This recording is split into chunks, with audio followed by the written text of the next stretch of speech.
So, what are we doing, Jens? Well, there's a cube in town, a different cube. Even more The, different cube. the last cube ran out of town. Yeah, So, out on town on a rail, yep. and now we have a new dick cube. That's different. Well, and also the same. Also, yeah, also completely unchanged, same old legacy cube. Yep. Moto. Okay, there we go. Moto. Yeah. Yeah, Moto crashed for me a lot when I was cubing, so try not to do that, or else you might end up in one-on-one queues that don't exist.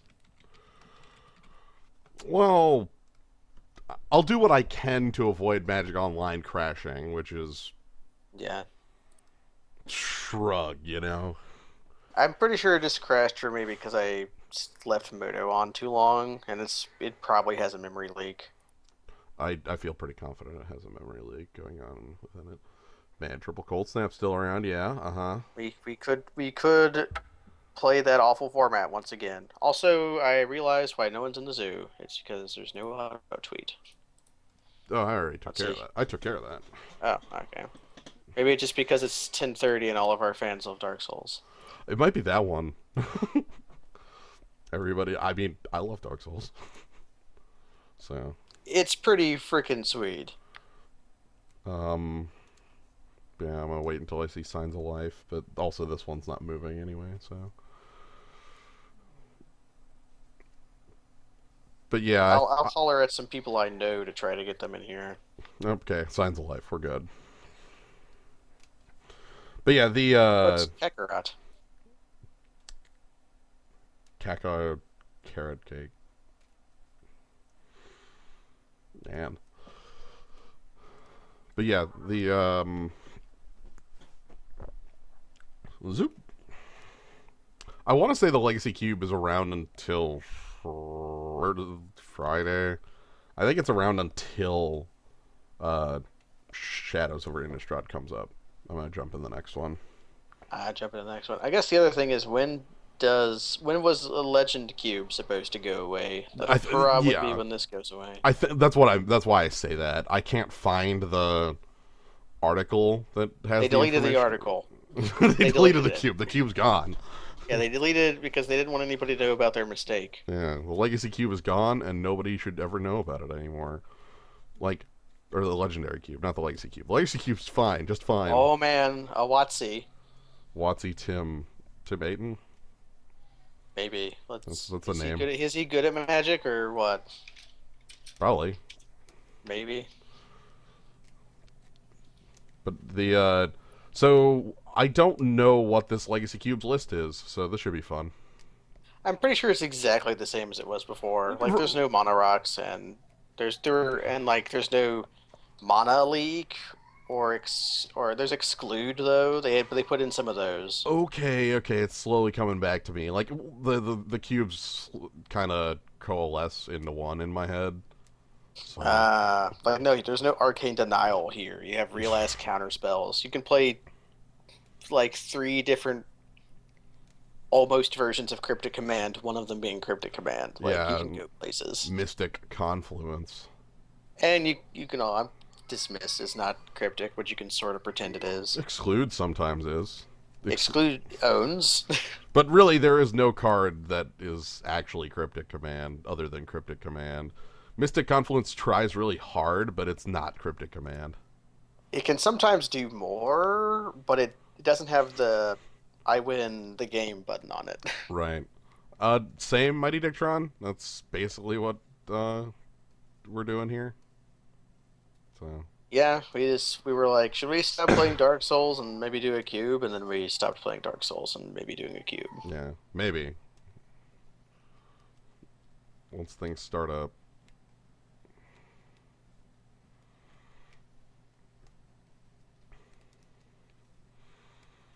I'm gonna have to get my cube sense back. Ah, the cube sense. Yeah. Well, it has powerful cards in it. It has good cards. It has Merit Lage in it. Remember that. Oh, right. Does it have like thespian stage? Is that like one of the Yeah, it combos? has Okay. it has stage combo. It might also have Hex Mage. I don't know. Okay. Hex Mage is like reasonable in cube anyways because it kills planeswalkers, and it's like a first striking piker, right? I was just say it's a first striking piker. Um, like double black first striking. Okay, so show and tell. With Ulamog Ulamog and hanging out. there's Uh, V-Click, Resto, White Grip Tide. yeah. Okay, so here's a question. Like Arresto V Click is like, yo, we can do some really, rude normal shit. Or like I could just slam show and tell and see if I could build that deck. If we picked Show and Tell, what would we want to wheel? Because V-Click isn't going to wheel, and that would be what you would want to go with Show and No, Tell. with show and tell, I would probably want like actually like either Pillar of Flame or Gilded Lotus or Or Ulamog. well, Ulamog. I don't assume is going to wheel either. Yeah, Ulamog's more likely to wheel than, like, Prime Time. Um, I kind of like Resto here, but Show and Tell is the more exciting thing. It's also more likely to be a completely dead card, and I Yeah, don't. Whereas Resto is just good at any speed. There's also V-Click. There's like the other angle to go. I'm gonna do it. I'm gonna go this direction and see where it leads. We got some Planeswalkers, Yeah. Surak, Fates There we go. Fetters. Okay. Yeah, Obnix, not here. Yeah, the Obnix, the not here. Okay, so what do I want out of this? Like, Uh, there's Negate. yeah, like it depends on if I want to not commit to a color or not. If I want to pick up like, see, I don't really care about any of the walkers in here because like Freyalise isn't really that powerful. I think Obnix is the best walker here. He's pretty good, but Yeah. he's pretty generic.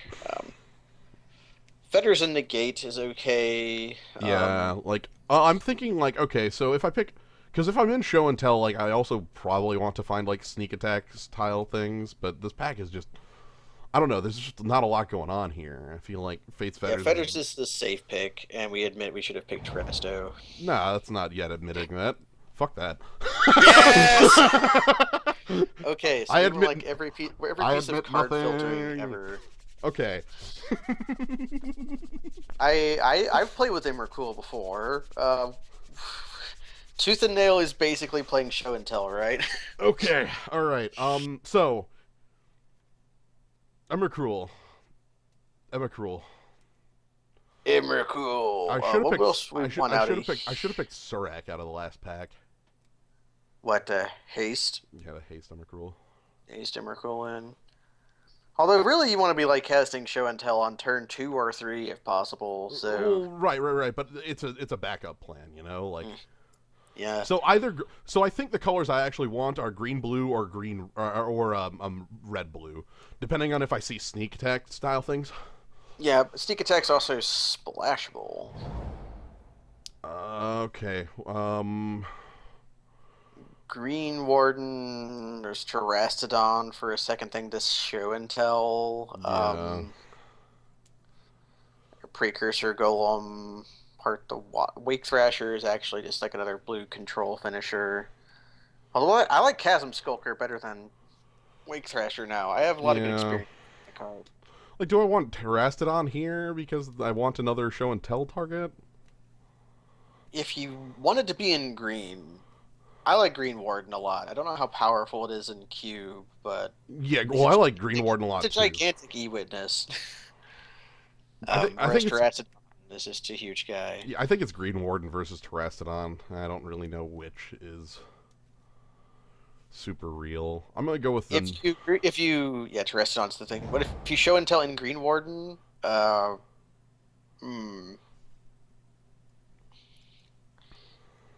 Careful Study helps you find the show and tell. Doomblade is like blue black also works for show and tell. Right. Or we could pick Bolus and just admit that. Fuck that. I don't think I can pick Bolas here. So okay, what do you see in here, Jens? Well, show and tell can't do that. Like, Show and tell does not put planeswalkers into play. Yeah, you can't show and You tell. cannot show and tell Bolus, otherwise you would like always win because whatever they put into play, you steal. Oh, Greaves? Yeah. Yeah, Lightning Greaves are the Slafo. I kind of like Doomblade, and I also kind of like Dark Depths, but the Greaves are also powerful if this is what you're doing. Yeah, I also could go like Careful Study here. That's the other card I was considering. Okay. Trigon Predator, Corsair Crufix, Get Probe. I think Get Probe also works with Show and Tell. Is a funny thing. It's also card filtering, which we do want. Dragon Predator is just good. Augur Bolus is maybe what we want. Hangerback is plan B. O-Ring is O-Ring. Yeah. I'm between I think Trigon and Get Probe. I kind of like Get Probe, but Trigon is also extremely good. Yeah. I'm gonna go with the Get Probe for trying to filter in things. Eureka? Yeah, Eureka. If we get Eureka, I want to get a Mana War of some kind. Okay, then let's find a Mana War of some kind, because we absolutely want one. There's also the Yav Coast here, but whatever. No, I'm all right. So Fate's Fetter's out because I'm committed to doing this plan here now. Mm-hmm. Basically, until this, I wasn't certain that green was going to be a color in the deck. So Yeah, like Terrestodon is super sweet, but also can lose you the game if they can answer it. But if you do Eureka, then you go Terrestodon. They put in something, and or whatever. Yeah. we also take Duplicant as the thing you want, but Yeah, it's like the Mana War thing. Carry Out, it's good. Waterfront Bouncer is also fine. yeah. Like, who cares about Show and Tell? This bounce through guy. Although Waterfront Bouncer is not as good in Cube. Yeah. You could pick. Oh man, Anafenza and Viscera Seer are in the same pack. Yep, you can't have that combo. You know what? I'm fine that those two are separated forever. All right, here's our first pack back. Looks like Search for Tomorrow now matters. Yeah, Search for Tomorrow, Ratchet Bomb would also be a consideration. Yeah. But I think Search is better for what we're doing, because we might just... Terrestodon you could conceivably cast. Well, Search also lets me turn 3 Eureka. It does. Also, Yeah. like, it's that versus Ratchet Bomb, so... Let's go with that. Serdiba Freed. It's like that, or like Frailis. Freylease. I guess Freylease also helps you cast your huge guys. And also has useful abilities. She's not powerful, but they're useful. She's like an Idric Stomp Howler. Orin Viper is cool here. We are not a Coco deck. No, but We are the opposite of a Coco deck. Oh boy.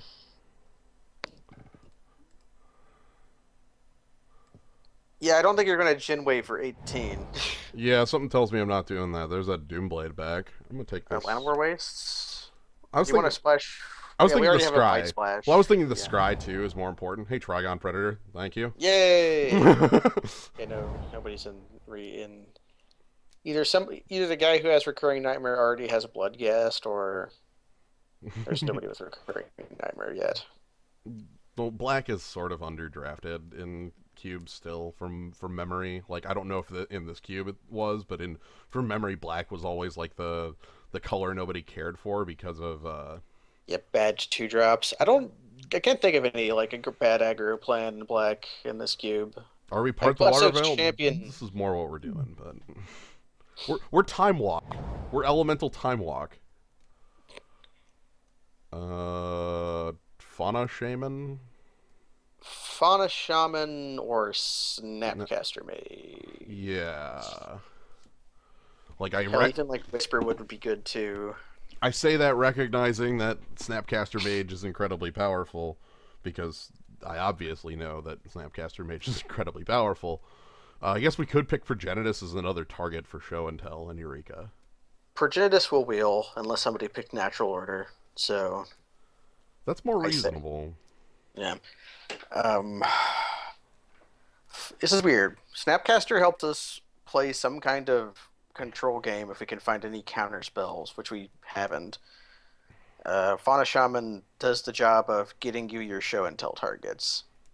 Yeah. I'm gonna go with what you said based on what with the Fauna Shaman and hope that Progenitus tables. I know it's a bit of a risk, Yeah. because with only Snapcaster in here, if there are multiple like blue drafters that don't want anything, it could get just grabbed. Look at But the hell of good red in this pack, by the way. yeah, I was gonna say the red in there was pretty freaking good. Well, Mole Drifter or like Dissipate as our first counter spell. hmm. I guess there's also Kiora, but Yeah, I'm not too fond on Kiora. I'd be happy if she wheel. I guess there's also Nissa, although she wants us to be playing forests. Yeah, which like we look like we're more of a 50-50 split. Yeah, Eureka does work with Mole Drifter. Well, not the way you want it. Yeah, not the way you want it. It doesn't work. It doesn't work that way. Like you don't draw the the trigger card. don't go on the stack until Eureka resolves. Yeah, Eureka has to fully resolve. It doesn't work that way. It's between Mole Drifter and Nissa for me, honestly. Yeah, I kind of feel like we need some counter spells, but Dissipate's not the one I'm super I was gonna say excited like, about. I mean, if Dissipate's our counter spell, I'm feeling pretty bad about it. If that was Dissolve, I would go for it, though. Remand, I think we want. Remand and Threads.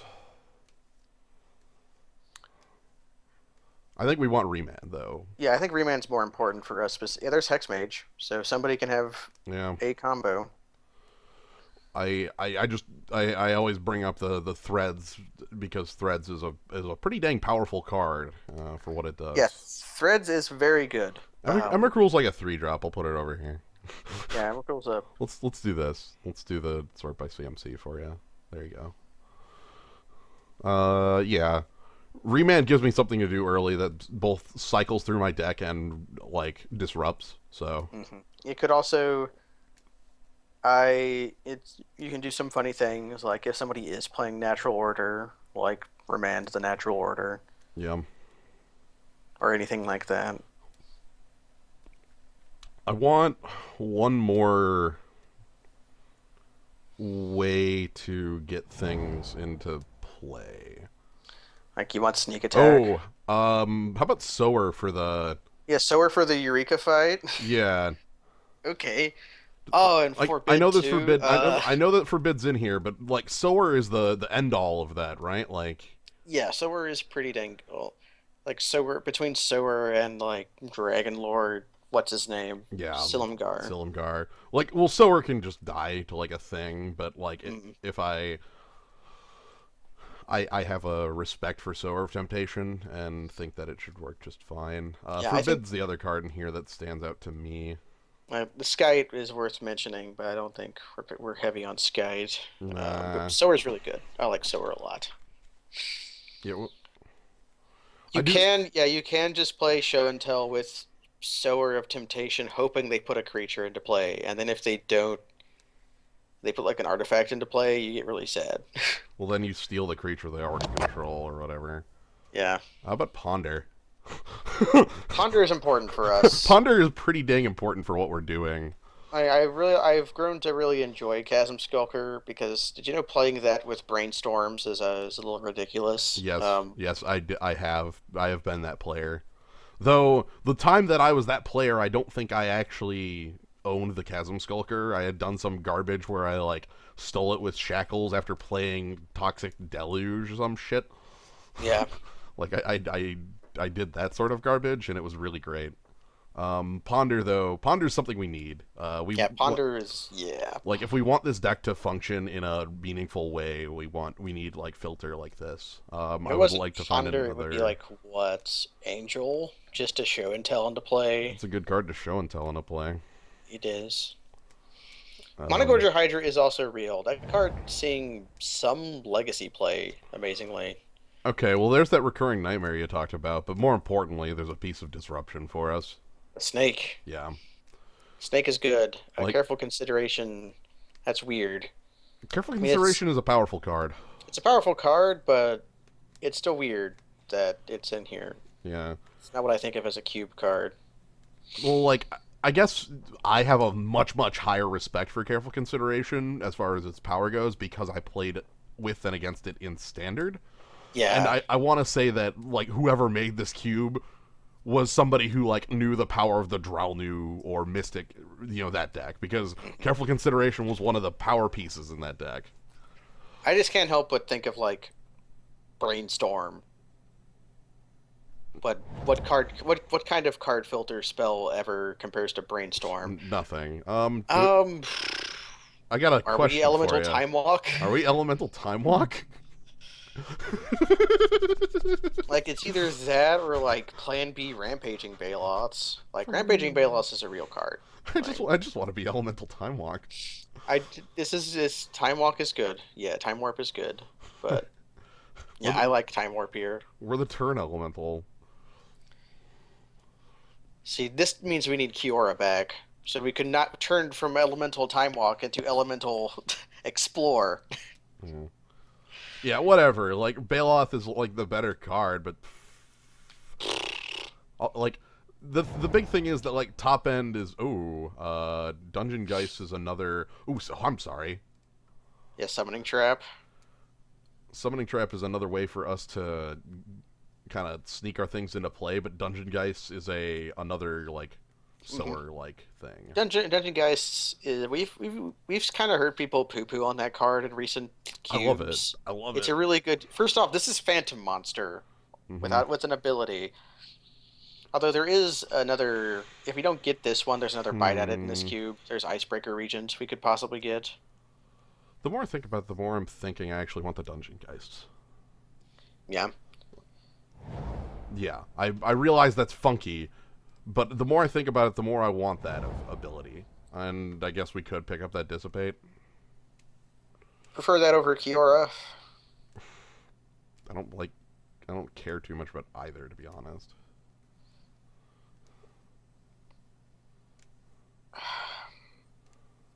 This would give us a second counter spell, whereas Kiora gets us Explore and a Mazavith. Or maybe I could pick up Jace. I don't. Well, I didn't even realize that Jace. Shrug. Later. Yeah, nobody gets that. Uh, I like Skite here. While the Tundra would be cool for being able to splash Faith's Fetters, I feel like Spell Skite is just as disruptive. We might actually play Angel of Serenity. Linval is the one I don't want on there, and then Gravecrawler. Alright. Yeah, nobody. I guess Gravecrawler is still in here for like bad aggro plan, but Gravecrawler has different tricks. Like we saw Recurring Nightmare. So there might be a Bloodghast kicking around. It's true, Kiora is a lot better when I have Time Walks all over the place. That is true. We didn't pick bolts, I don't think. I didn't see Bolt. Did we see Lightning Bolt? I believe we saw a lightning bolt, yes. Okay. That was like pack 1 though. Okay. I thought you meant like recently. I was like, And pack 2 there was a Helix in our first there was pack. Char as well in Pack 2. And there was Char, Helix, Dragon. Okay, so here's another. We have a couple other things to throw into play. Sundering Titan, Ulamog, Metamorph. There's Rampant Growth and Remove Soul, Wolfear, Silverheart. I don't think we're a Silverheart deck, but No. Titan, Metamorph, Ulamog are all very good considerations. Yeah. I guess we have I think two Titan. pieces. Yeah, we have 2 pieces of ramp, and Titan does the most on a show and tell. Well, like Titan does a ton on a show and tell. And like we're kind of doing like Eureka style cheating into play, and Titan still triggers on them. Yeah, triggers Titan. He triggers on that, whereas Ulamog is merely an indestructible 10/10 that Also, wins. there is a difference between 8 and 10, and 8 is like castable. Yeah, we have 2 pieces of ramp in our deck right now. Search and Tomorrow and Sylvan Caryatid. Kiora. Yeah, I guess we do have some explorers. Ah, he has 20 cards, so I can process. Perfect. Hmm. But nah, like Sundering Titan is the one that I'd rather put into play because, like, if I put Ulamog into play and something bad happens to Ulamog, I didn't get anything. Yeah. Elvish Mystic, Kitchen Finks, Jace, Elvish Splash Mystic. for Bob. Oh yeah, Y- let's do that. Yeah, and our yes, any cost. I think Elvish Mystic is fair. Shoutouts to Edric, Shoutouts to Edric. Shoutouts to Edric. I'm also gonna say shoutouts to Finks. and You know, shoutouts to Pod. we're not a pod deck. We don't have a pod curve at all. Yeah, we don't have a Pod curve. I guess we are giving Finks. Oh yeah, Finks and Pod are in the same pack. So the guy Yeah, who the had to guy who choose gets to choose between between them. Anafinza and Viscera Seer also has to choose between these two. Yeah, that's Venser just. doesn't do anything. We don't care about Venser. I mean, I guess you can Venser your Sundering Titan, but you're already winning if you do that. I've never like. I don't understand. Like, okay, Venser the Sojourner, the Planeswalker, is a card that like I know a lot of people that really like, and I love flicker effects, and I just don't care about Venser. Like Venser is just like extremely meh. Like, Yeah. yeah, he's technically really good and all that jazz, but There's the Bloodghast. Or do we want Cyclonic Rift I'm gonna say Cyclonic Rift is a piece of like interaction? interaction. Oracle of Moldiah would be like ramp to try to get the 7 or 8. It's also card advantage. Right. We also We have can Wake. splash for Miyari's Wake, yeah. Yeah, I would say Wake is a white card to splash. Like, I still kind of like Rift. What do you feel? Like, Boldiah would change our deck up a little bit and be okay to have two. Like maybe actually, like what if we part the Water Veil or something? It Helix up Warriors Helix on the double splash.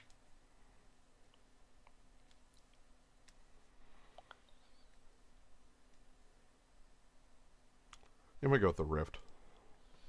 Yeah. Oracle's number 2 in my mind. The Rift, want to have some form of interacting with my opponent, and it works nice if I do have a show and tell go wrong. Hmm. Exclude as a counter Exclude spell, and or exclude and stroke or or shaman. the fucker card. Yeah, we could Ashen. I guess we already have Angel of Serenity as like Oh, I also would like to note that I didn't see Progenitus back. that's true. We did not see Progenitus. Exclude is interaction. I'd like to exclude. Teferi doesn't do much for us. Stroke of Genius is cool. There is Shaman of Worn Power Stone. Yeah, Shaman of Worn Power Stone that can also Yeah, you can cast Biorhythm if you have a million mana. yeah, if you have literally infinite mana and also 8 power in play, you can Biorhythm. Let's get interaction going. That's fine. There's Icefall Regent. Yeah, we could have. We actually picked the Dungeon Geists. Yes. That doesn't mean I can't pick Icefall Regent. You pick Icefall Regent. There's also Into the Royal and a fetch. Yeah. Fetch would be kind of nice. I don't know. That Garrick doesn't work. Yeah, this is green creature. I guess you could put Terastodon into play. Yeah. Like I'm feeling because we already have the Dungeon Geist and Sower, I don't need Icefall Regent. There's also Overgrown Battlement in here, but That's kind of the card I'm looking at. Like it gives me another piece of ramp and more importantly to me, a bit of a defensive option. Like it also works with Sylvan Caryatid, and that's good. that's true. So we don't need Icefall since we have Dungeon Geist. Into the Royal would be nice, but we don't need it. Well, like the thing is, so Overgrown Battlement is a duplicate. Like all of those are duplicates of abilities we already have. Ooh, Birds versus Breeding Pool, huh? I think it's more important for us to be able to turn to the show and tell, right? So we pick the birds. Yeah. Birds is really good, and it starts to make some of our top end more reasonable just to cast. Well, at this point, like we're at 6. Like, yeah, there's no question it's Birds and Breeding Pool. Like that's the really obvious 2 choices in here. Yeah, birds. I don't think there's a chance breeding pool wheels. There's no way. Nah, breeding pool won't wheel because it lets the guy who Well, got any fetch that can fetch for either side to fix with their fetch. more relevantly, seriously, Brago. Wait, Brago is in. Get out of here, you idiot. So we have Regrowth, Revoker, and Stomp Howler. I don't know if we're Stomp Howlery. Do we have Stomp Howler options? We Terrastodon. we have Terrastodon, but Stomp Howler comes down a lot more timely. I guess I could regrowth to Time Walk. We do have Regrowth for our Time Walks. That is pretty good. Also, what does Regrowth on some of our non-Time Walk spells look like? We have Exclude, we have Show and Tell doesn't matter, Cyclonic Rift, Remand, Get Probe, Ponder. Find things to read. Okay, cool. I'll take the Temple, even though there's like decent counterspell and Cord in here. Like Because we got Snake and Exclude, I don't think we need Super D to dissolve. The Temple will help. well, we have Remand too. Like if we're talking like disruptive elements. Mm-hmm. Yeah, Emrakul only is on cast. This one's, but no, like to have some actual goddamn fixing, and also like Temple is the one I want because that gets us like a quicker, dig to Show and Tell, dig to Eureka style thing going on. Could pick another. Dissolve is better than Exclude, but I'm not picking the Temple. Like there's no way. We could pick New Benalia on an island, or we could pick just Factory. Am I fine playing like 3 copies of New Benalia in this deck? It might be worth picking just to be able to splash. Wolfear looks better now that I have Mana Dorks. That is good, yeah, especially on birds.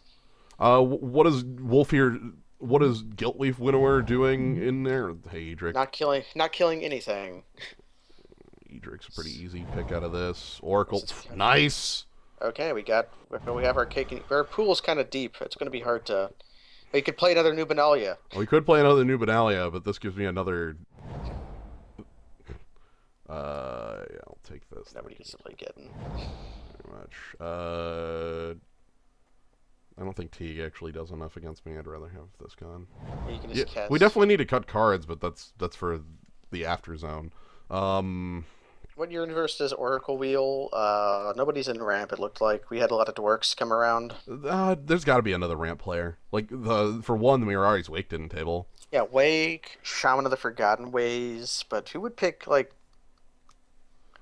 somebody that already thinks they have enough ramp? Like somebody. It's weird though. Because the other thing is like the Corsair didn't come back either in pack one. Like so somebody's obviously in some sort of green deck that cares about that sort of stuff. Yeah, although I'd play Corsair in just any green deck. Same here. I mean, if I had Corsair, I'd feel really good. I don't know. I've just always valued 1-mana Monodorks way more than I guess there's Fyndhorn elves and Llanowar elves we didn't see and like Noble Hierarch. Okay, so let's move you guys off. That's pretty easy. So for our Show and Tell and Eureka package, we have Terrastodon, Emrakul, Sundering Titan. Basically. And then we also have, in case the Eureka fight goes onwards, we have Dungeon Geist and Sower. Okay, so we need to make. Let's move these up here just for numbers' sake. We need to make something like 9 cuts. So let's go ahead and just take a look through things that don't fit with what we're doing. Yeah, there's the plan. Serendip Efreet doesn't work with the plan. It does work with Wolfear Silverheart. Oran Viper is a defensive creature. Edric, we have Monodorks, but 2 of our Monodorks have Defender. Well, yeah, like I don't think Edric works because like 3 of our Monodorks have Defender because Birds sure as hell ain't doing damage with Edric. Yeah. And like Spellskite. Like Edric doesn't work because our Monodorks don't actually do damage. Edric works really well when your Monodorks do damage. And when you have the Mystic and if we think that, do we like Wolfear Silverheart? Spellskite's a sideboard card, definitely. Yeah, Spellskite. Like I don't feel bad cutting Spellskite because it's not like I'm not playing like Splinter Twin, it's not like I'm protecting a creature combo. Now we're keeping Probe in, because Probe is card cycling. It also lets us cast Peek when we're about to cast uh, Show and Tell. Fine with that.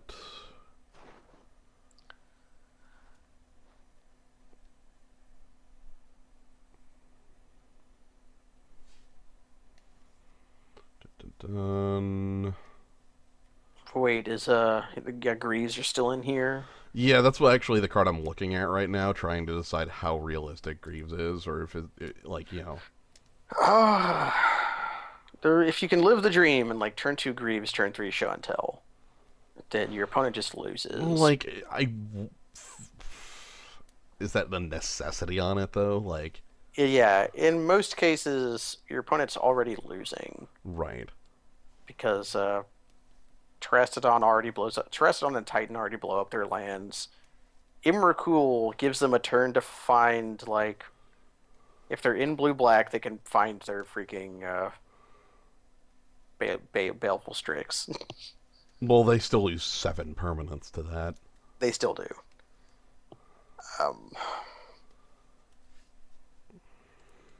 Need to make. I need to cut things, so I'm just going. Yeah, cutting things out of the plan.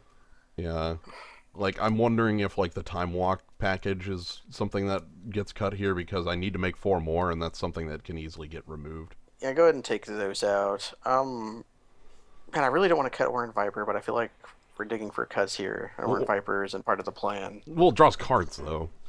It does. It also is a defensive creature. Like it plays a number of parts of the plan that I'm fine with, like being both a defensive creature, being a like I'm. There's like Kiora. I kind of like Kiora though. I don't know how I feel about Kiora. Get her out then. Yeah. Too hard to cast. Too marginal. Search for Tomorrow's best when it's a 1-drop. Yeah. Yeah, always. Now that I've cut like the Time Warp, I feel fine cutting the Regrowth. That was actually the reason I picked it, so I could be this jerk. So let's do this. That's 23.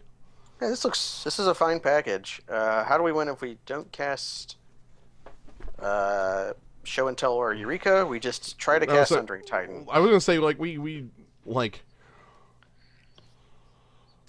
if we don't cast Show and Tell or Eureka, our deck still plays like has like a ramp game up to the Terrastodon Sundering Titans.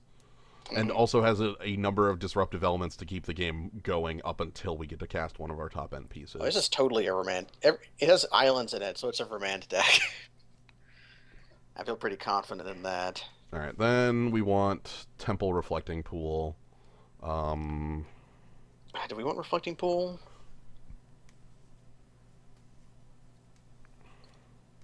Sure, why not have Reflecting Pool? Well, like it honestly doesn't do too terribly much. But like, there's a couple double costs on 3 and 4. That's usually where Reflecting Pool works. It helps cast Mystic Snake and Orin Viper, I guess. Yeah. We're not playing 16 lands. Not with this kind of top end. Well, like more is the point. Like, what would I want as like what would be card 24? Like Wolfear, Silverheart, Kiora, Regrowth, or one of those 3? Like, is that card 24? I think of them, it would be Wolfear to try to have another threat in the deck, but I don't think we need it. Okay. Plus, we have a pretty deep sideboard in case we come up against somebody who beats our plan. Yeah, I kind of like that half of it. Like, we do have a decent, like, deep sideboard. I like that we have, like, this garbage. Yeah, where we can increase our Show and Tell plan. We can easily bring in Fate's Fetters if we have to because of Temple. We can go in. We can take out like Show and Tell, and one or the other, and like put in Time Walks. Like we have things. Temple. I guess. Do I want Temple? Like, do I want New Bedelia over a Forest? It hurts turn 1 Monodork. It doesn't hurt much beyond that, though. Right. Like, how much does this deck want that card selection? I don't know. Anyway, I'm gonna go Like it ahead. says no, but I think it doesn't hurt either way. I actually don't want it. I want the. I don't want the island to have it. I want the forest too because our turn one mana dork is a little more important. Hmm. And maybe on that note, the reflecting pool isn't worthwhile. And just be able to turn. How about like reflecting pull out Temple of Plenty in? Yeah. Screw up our mana in the opposite direction. We're not cutting Mystic Snake. I'm a fan of the Mystic Snake. I realize that like leaving our mana untapped on 4 isn't generally what we want to do because we want the game to be over at that point, We which have is more enough mana reasonable. dorks that like leaving mana open isn't as harmful because we're holding like battlement or carry out it back to block anyways. I feel like we've got like two different things going on here because like the show and tell Eureka plan is one thing, and then the other half of it. Uh, hmm. No, you know what? I'm feeling fine on what we have. I feeling like the ramp backup plan kind of took over or something. Well, it easily did, like pretty Hmm. objectively, like. But it works just fine because the ramp backup plan allows us to cast something like turn 6. Like Sundering Titan, maybe Terrastodon. This is a deck that could, but probably won't cast Emrakul. That's okay. If you're wondering why certain cards have different names, take a look at the card. Actually, they have a different border. This is in the new style. You see how the down to the bottom left corner and bottom right corner it kind of cuts. Hmm. Um, it on this card it doesn't have that. So like Mystic Snake has that dot too from being a rare. So Oh, the cards that have the bolder text are were printed most recently in a new product with the font changes. here's why we're not solo on show and tell targets. We have a card in our deck called Fauna Shaman, which you may recognize We're as well, no, I feel like we are a bit low to be honest. 3 is not the number I would want. Even in a ramp deck, I would want more than 3 ramp targets. To be honest with you. with. I feel okay with it because we have lots of things that cycle, and we have the Fauna Shaman. So like if we can find Fauna Shaman, we can find any creature in our deck, Yeah. and if we can, or we can just find any creature in our deck by casting Ponder and Get Probe a lot, and Exclude and Remand and Muldrifter. Like, Or and Viper connecting that sort of thing. hmm Okay, so we're going second. That's fine. that's even preferable. Well, I I would never choose that. I would never choose it, although, um, this Yeah, looks I'm in. fine. I'm in. This looks like a turn three Eureka. Turn three Eureka with Terrastodon in hand. Like, Yeah. let's just Plus we assume. get plus we get the scry. Yeah, so let's see if we can find something reasonable on bottom. I would like another thing to. I would like Sower of Temptation. Same. I would like. Yeah, I would like another thing to put into play. I agree with you. I want this Sylvan Caryatid. Yeah. So.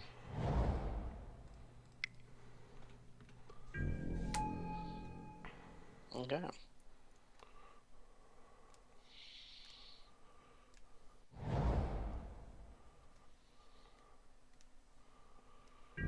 I'm trying to think if I want a Eureka.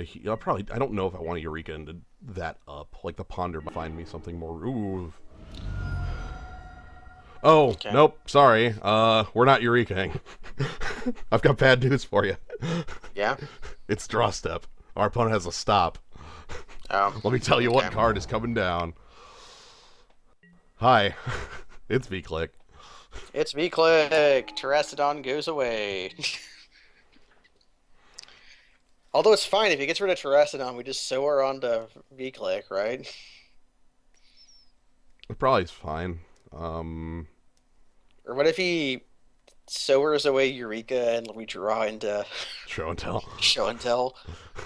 Hell, maybe that's worth pondering into anyways. Or we probably just sower his guy. Yeah, like. So Sower, his guy, asks him to play a removal spell, Oh, then we ponder. but that's probably fine. Saves us 3 life. Well, more than that, like it forces removal spells on things that aren't like Terrastodon coming down. Mm-hmm. And like Terrastodon can come down on 6 with. Oh, Yeah. I flubbed that one. That's fine.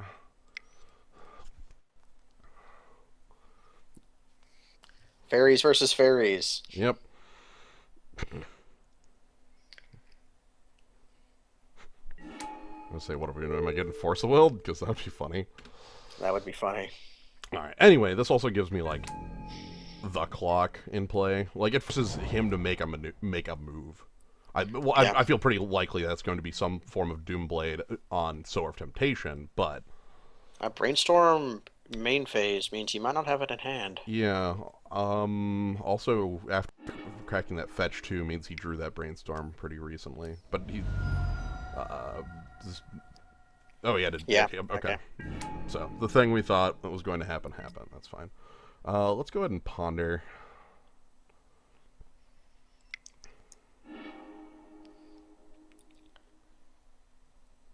You want to just do that?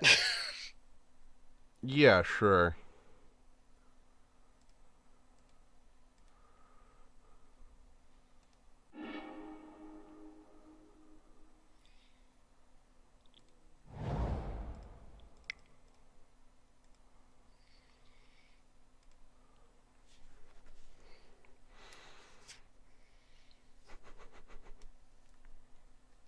Why the hell not? He just burned a kill spell. He just burned a kill. Let's see what if he's got in his hand. Yeah. If he's like the kind of deck he is, he might not like have any. He might be blanks. He might have nothing. Maybe. He also could just, like, be holding Damnation or something to that effect. Then what? We blow up all of his lands and then like let Terrastodon die? He had nothing. Okay. So we blow up like his swamps and then a forest. Or do we blow up 2 of our lands so he can't trade with Terrastodon? Yeah, that's what I'm wondering, is 2 and 1, is if that's the better play. Do we blow up swamp or like underground river to keep him from like crypticking or something? Let's go with the river, because that's not going to matter. Like the damage, sorry, isn't going to matter. Mm-hmm. But yeah, let's go with that, and I guess we kind of just have to hope he doesn't have a Damnation, but that's fine. And I'm also going to just blow those up. Yes. And I don't think I care about casting Birds of Paradise here. Yeah. So let's see if he's got the damnation. Yeah, he might have that, but that's the reason I'm not casting. Okay, so Duress, a whiff. Yeah, non-land, non-creature. Okay. And then, Jace. okay. We're attacking our opponent for lots of damage. Well, he's digging. He is in a mode. Nice. Okay. That feels All in. right. We knew that too. Like, because the third Yeah. card is a land. Third card is land. Let's go. Let's attacking. So Attack Tim. I'm gonna put one of those at Jace.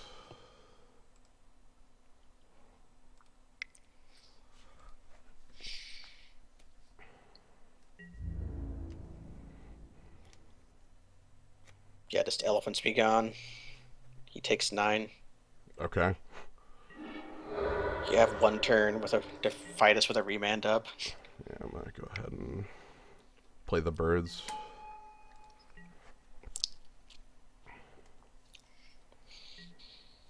So, dig for anything that prevents you from losing, and then...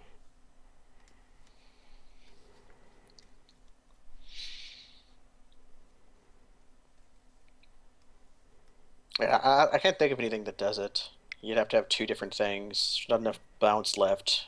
Okay. Okay. You can't have Supreme Verdict. Tog. Okay. That's a blocker. I'm just removing it. That's a blocker.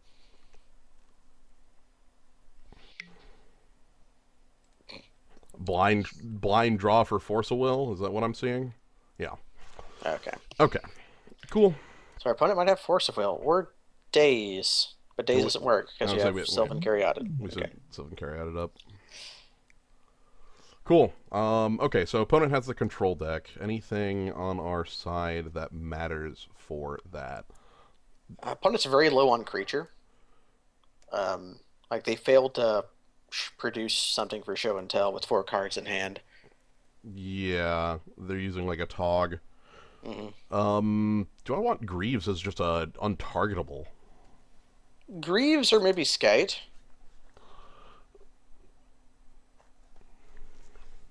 Okay, what do we not want? Like Dungeon Guys. I don't know.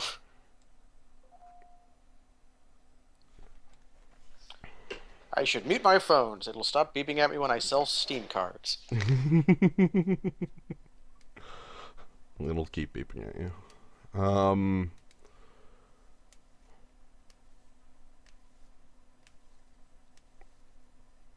Yeah, I'm gonna go Greaves in. I realize he can still instant speed removal at super key moments, but like Spellskite also could be fine too.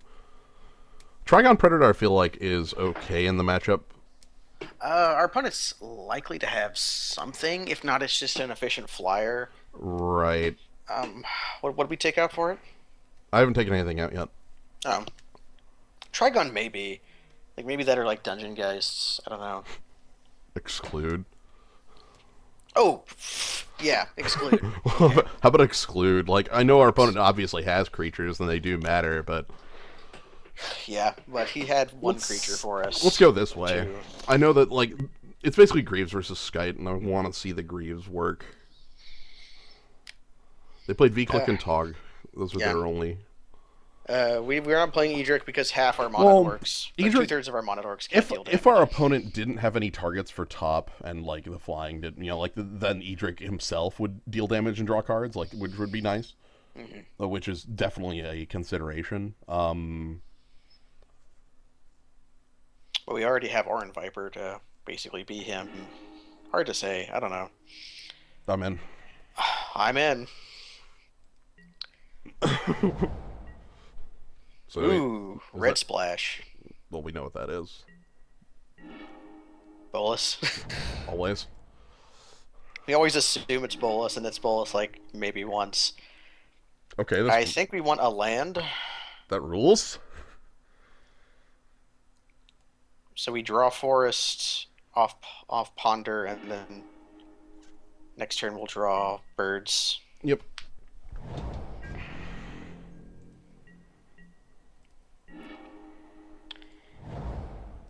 Greaves down. Greaves down. Tap out. Tap out, you Tonkus. Brainstorm EOT. Brainstorm is so good.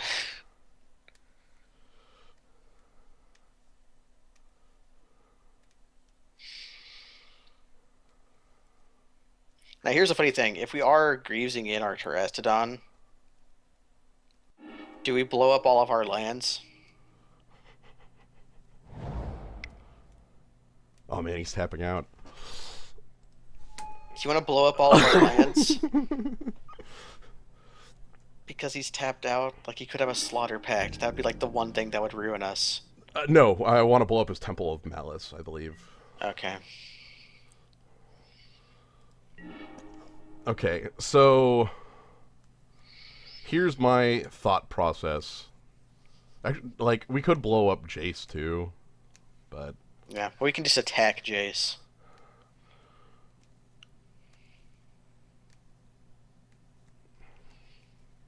anyway, I'm gonna blow up his Black Source. I'm gonna do it dumb too, by the way.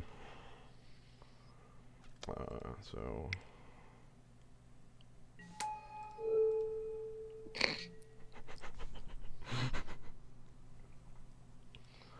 and then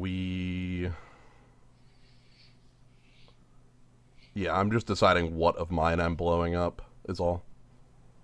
I think I'm blowing up Reflecting Pool and Island. Yeah, that seems fair.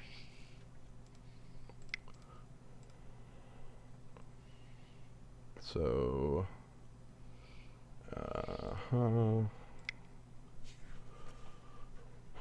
That's a good spot on the birds play. I wouldn't have seen that. That's why you're a better Magic player than me. So does he have the Baleful Strix? If he does, that means we just don't attack for a turn and play Sower of Temptation on Baleful Strix. We won't have the mana to do that. Right, because we blew up our... We're we're going to blow up 2 lands. Yeah, we're blowing up 2 lands. I guess we can make that decision. Yeah. If we could not blow up 2, we can only blow up 1 land. I know. We can. Make that decision. we have the game time decision, you know. Does our opponent have Force of Will? I guess they're asking themselves that right now. Okay.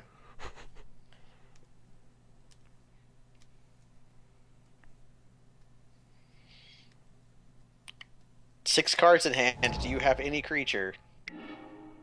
Okay, hold on. You put in Water's Grave. Yeah, but did you see it on my side of the table? Yeah, it went on our side for a while. Yeah. Do we want him off black entirely? Kind of. Let's go in, coach. Kind of do. And then this lets me play Sower on 4. Yeah. So we can steal one of the elephants. Yeah, let's just cut him off black. Do we attack Jace, or do we just go on him? I don't think it matters. Yeah, an elephant will die. Yeah. Like, if I attack Jace, like, I could edict an elephant, I suppose, but... Well, an elephant probably... No, he's keeping his elephants. No, he's likely not going to get rid of the elephant. He can take 9 right now, so... Yeah. Okay, and here's Jace going... continues. Okay, black. Do you have Doomblade? Doesn't matter. Duress? Once again. I don't play things to duress, bud. Yep. All okay. Right. He saw his future of having an elephant sword. So, yeah, I was gonna say. And then attacked for 12 or whatever. Yeah. Guess we would move. I'm glad with him tapped out. Would him tapped out of black? Would we move to Greaves, or would we? I would move the Greaves to get an attack off with the Sower, and then move it back to Terrestodon at end of turn. This is not Legendary Cube. This is Legacy Cube. Well, I called Legendary Cube is dead. Yeah, we're doing more advanced maneuvers. I'm really happy that Duress has just missed. Yeah, on both accounts. Like, all right, gonna play Duress, which is this really good, powerful discard. Oh. I mean, we did board out the Exclude, so maybe that was it. Yeah. Well, we got the Greaves, which... Yeah, we got the Greaves in. Snuck him in. I'm glad that worked. I'm also glad that something else happened that my brain is just whiffing on completely. Well, but yeah, the Birds play was my addition there, so that we could actually play Sower on the turn before, obviously. Yeah. Oh, also, I was going to say, I'm glad that against Duress, one of our counter spells was a creature. Yeah, they could Duress us, and we just like get to hold up Mystic Snake. It's like, yeah, okay. I was like, okay, we're holding Mystic Snake, asshole. But yeah, that was good. I'm happy with that match. I feel like our opponent had a good control deck. Yeah. Based on the cards that we saw, I think I can say they had a good... Like, the Temple tells me, like, haha, Bolas Splash. Like, you know, that's the obvious. Or it could have been, like, splashing for removal. Maybe something. Maybe he had Sneak Attack. Who knows? Yeah. But may have been Tim Ayton. I think it was. I think if you have WotC in front of your name, you just are. So there could be another. Wait, what if I like... I think they manually like make sure that people that are like have WotC named accounts are WotC people. Yeah. Like if I tried to make WotC gens, like I think I would get busted on that one. Do you get to put WotC on your name if you just work for Wizards though? Do you have to be like a part of R&D? Well, you don't have to though. Like we've seen Randy Beeler's. Yeah. Like, and he doesn't have WotC in front of his name, so... But, you don't have what if to. this is Tim Andrews, a guy who is, like, a janitor on the Wizards corporate building. I mean, I feel like that's one of those things that you can that could be solved quickly with the use of Google, but will not be for me because I'm not Yeah. going to do that. Yeah, we could. It's probably Tim Aiden, but I meant like, could there God, be the janitor? I'm sitting here thinking, was that at? No, no, no. I don't. That wasn't. No, that was a different guy. Okay, I'm sitting here thinking of people that I played at Honolulu. I mean, I can look to see if Tim Aiden's played at Honolulu. No, no, no, no, no. It wasn't. It was a different person. A completely unrelated story, which I will not go into, involving Cascade and look. That format was like Cascade, the deck. Like, I hope you. Yeah, junk, crap, Yeah, bullshit. it was pretty funny. You had like, Necrotals that also do way more. yeah, you had like control decks that literally were like, we don't start playing until turn 4. What more do you need? Like your turn 4 is a Necrotol. What Yeah. more do you need? I was gonna say, when your turn 4 is a 3/2 with haste that says destroy target non-land permanent and all other permanents with the same name, you feel pretty good.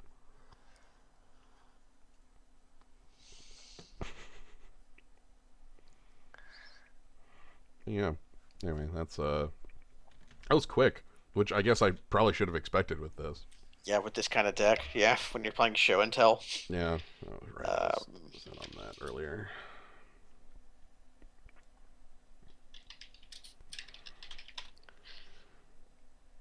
But no, I'm interested in. Oh God, I just saw Ascended Law Mage and remembered playing that motherfucker in limited. yeah. No, the so Shadows over Innistrad actually releases on Magic Online on Friday, and but that's all like pre-release events, so I'm likely not going to do anything with it until the Monday following when it's actually release Yeah, events. Monday. Release events and But leagues, maybe? Are you and interested leagues. in streaming some league? I'm probably going to do that because I want to show off. I haven't streamed a league before, and I think it would be an interesting. I like showing off, new things. Yeah. That's sort of the thing I like to do. It's the reason I've been doing all the flashback drafts, is showing off old formats that people are likely unfamiliar with. Other than, if you didn't play Cold Snap, they didn't cut pre-release events. You can see right here, pre-release events begin on the 15th, but they made them normal events, but they made the pre-release events normal events, but they didn't make pre-release events all events. Basically, I can't draft non-Swiss. Let me put it that way. That's literally all I can say is I can't draft 8/4s until Monday. All right, they won't let me. So. And Swiss is a little junky, and we don't care about Swiss. Well, Swiss goes on way too long. Is usually the thing. Even when I realize that when you win an 8/4, it's the same length. But a Swiss, you're dedicated to that 3-hour time slot at all times, and it's I don't know. I'm not a huge fan of them. Let me rephrase. I really like that they exist because I like that queue. When they added that queue, I was very happy because it's a very good queue. It has the same technical payout as an 8/4 of 12 packs, but it's much a lowered prize structure, which is something I'm a big fan of. The 6/2/2/2s? Yeah, it's the same 12 packs. It's a flattened. Yeah. Wait, are all Swiss events those now? I forget when that happened. They might be win a pack on a win. Yeah, that's what it usually means by Swiss. It's like Winnipeg's. I don't know. But they have a flattened prize structure. And I, as a tournament organizer, really like flattened prize structures more than, I have run Magic events at a local game shop for 5 years, and players it's nice to give out a huge payout to your first and second place player, but the players that show up all the time really appreciate getting just a random pack or two when they go 3-2 at an event or at a sealed event. So I'm always I will always advocate flattening the prize structure rather than having it be 8/4, even though I'll play 8/4s.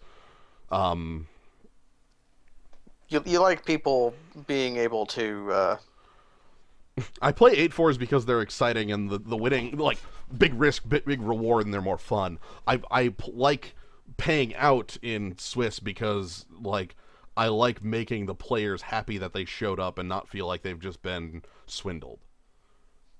You know? they were still probably swindled though, but Well, not that's really. part of Like, if that's you... part of playing Magic. That Well, was my joke. okay. I'm like, I don't believe that. Like... Uh, But yeah, Now the only way to swindle yourself really efficiently is on Moto, and that's to buy into a phantom event and then lose out on round one, and then you just lose. man. But yeah, like, so for instance, at the Shadows over Innistrad pre-release midnight release event, after like round, like the TO who's actually running things comes up to me and starts asking me like, hey, like, I've got these numbers I want to run by you on prize payout, and like at that point, like, he's like, okay, I'm like, okay, well, I'm assuming you're probably close to like 12, 6, and 2, like 12 for undefeated, 6 for 1 loss, and 2 for 2 losses. And he was like, I was like, is it something close to that? And he's like, oh, I've got 18 and 4.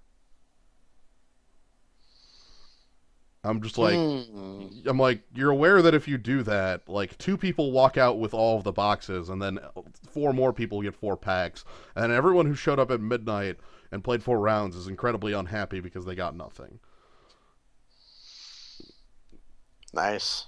So, like, I talked him down to a bit more reasonable, something like 12, 6, 12, 8, and 1, or 12, 8, and 2, or something like that. Man, did somebody go undefeated at the Yes. at your pre-release? How did they win 12 packs? Yes. Man, I went undefeated and I only won 4. You got swindled. I did get swindled. Yeah, I'm not. At, Glad I decided not your, to go back to that store. At your sealed, you got 4 packs for going undefeated. Mm-hmm. You got swindled. I totally did. If that was their prize payout, the store that is running the events is pocketing packs. Really? Okay, Wizards of the Coast for pre-release events provides 2 packs per person in the event for the event. They are specifically for the purpose of giving out as prize packs for the event and for no other explicit purpose. If you got 4 packs for going undefeated, unless everybody else in that event got 2 packs for going 3-1 or something like that, the store is just stealing packs. Like, just maybe we have some intrigue going on. Am I a judge? Yes, I'm an L1. We can talk. That's more to talk about after the stream, I think. Yeah, I'm not like actively, but they could just have a super flat prize payout structure. Well, I remember when they handed out packs, and it was like, did they hand out packs to everybody? I'm aware that there's a legal payout that they could have, or where it's like where like they're flattened to the point where like past where I'm talking about, because like. Yeah, I don't recall that being the case that they handed out packs to everyone. We'll have that discussion later, I suppose. Yeah. I'll go more into detail on it, but yeah, the store is specifically provided with 2 packs per player per in the event, and that is supposed to be the prize payout for a pre-release. Exactly. I guess we'll find out. Yeah, because if maybe I have a good reason not to go to that store again, because I wasn't really into it anyways. Yeah. Oh, yeah. I mean, it's okay because I still opened like $60 worth of cards already, but I assume you're counting Avacyn as higher than you were before, because Avacyn's a $40 card now. I know. Okay. Yeah. Like, I opened some $10 cards, and then Avacyn, and then some other like $2 rares.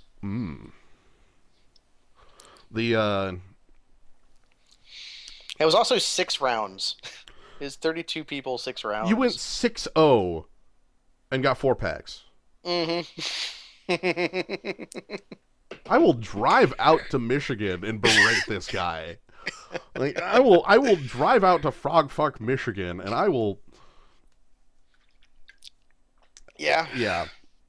Whatever. Okay. That's. I played 4 rounds and I got 6 packs or something like that.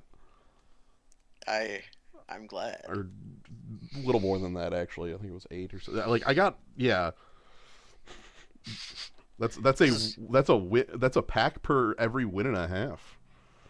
that's how we do it here on Lake Thrift again. Mm. That's the town I went to. Now Frogfuck was almost a name in Arkansas. There was a town called Toadsuck, which was a suburb of Conway. Hmm. So that's where Frogfuck came from. Look, it's a good name. Binnick, that's okay. I didn't expect it to do very well because it was literally the first pre-release I went to in 10 years. I'm glad that it did go that well, and I'm glad you had a deck that was like not only did you like play it well, you had like the good deck. Yeah, it wasn't just Avacyn either. I needed more removal, but isn't that always the case? Well, right, you will. I guess my deck I didn't feel like I needed more removal, but I had 9 pieces of removal. If I had, if I could have just took out the shitty equipment I was playing and played those as removal instead of playing shitty equipment in order to have a exile Yeah, effect, that would have been great. I would have not have dropped a single game probably. I'm. I was happy with my store because our pre-release was like $20. Because well, that was because it was the 2 year anniversary of the store being opened. But Ah, $20 for a pre-release is I think that's cost like flat. So I'm Gnomebitten. What am I infamous for? Like keeping one landers? yeah, that is the infamous gnome. What am I infamous for? Cood, tell me. I already know what I'm infamous for. I wonder what you are. Like I'm obviously I already know my crimes, right? Yeah, I mean, Like come it on. has to be the Gnomebitten It, Keep because that's the only thing named after me.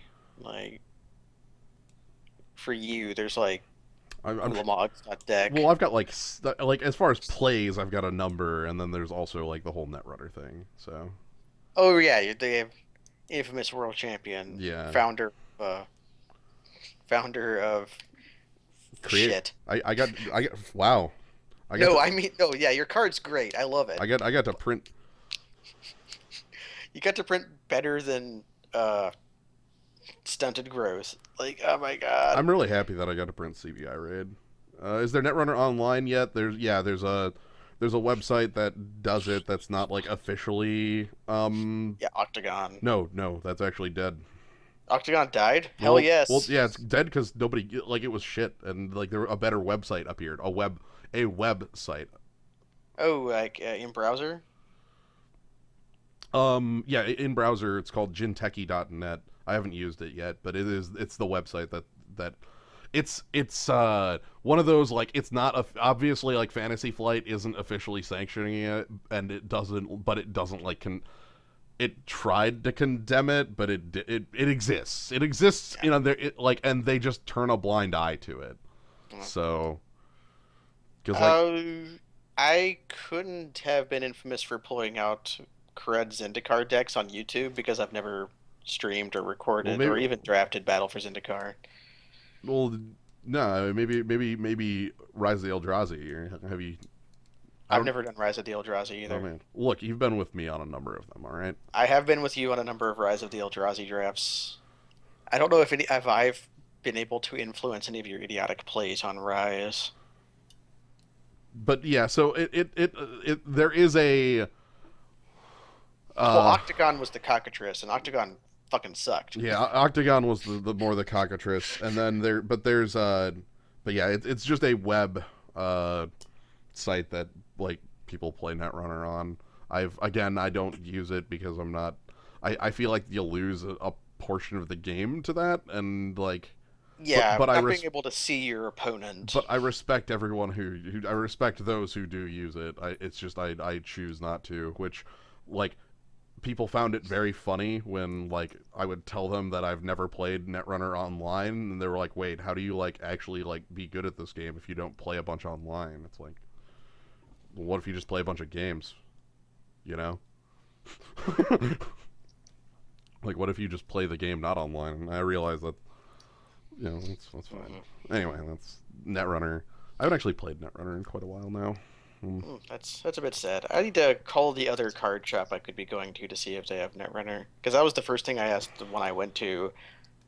That's another strike against them. They didn't carry Netrunner anymore because I wanted to buy your box. I would Right. have just bought that without like any other Netrunner cards. I would have just bought it, and it'd have been great. Well, I guess, yeah. I was so happy that I went into that freaking store and was like, "Can I buy the box?" Local celebrity, Jens Oh my Eriksson. freaking god! Can I buy the card with my name on it? And they're like, "Hold on." my, They also misspelled your name even though it's on the card. I know that was my favorite part, was that they misspelled my name when it was on the card. Like, clearly, that's really good. Oh man, they went to game 3. All right, We get to talk more about Netrunner, that's maybe. fine. I accept.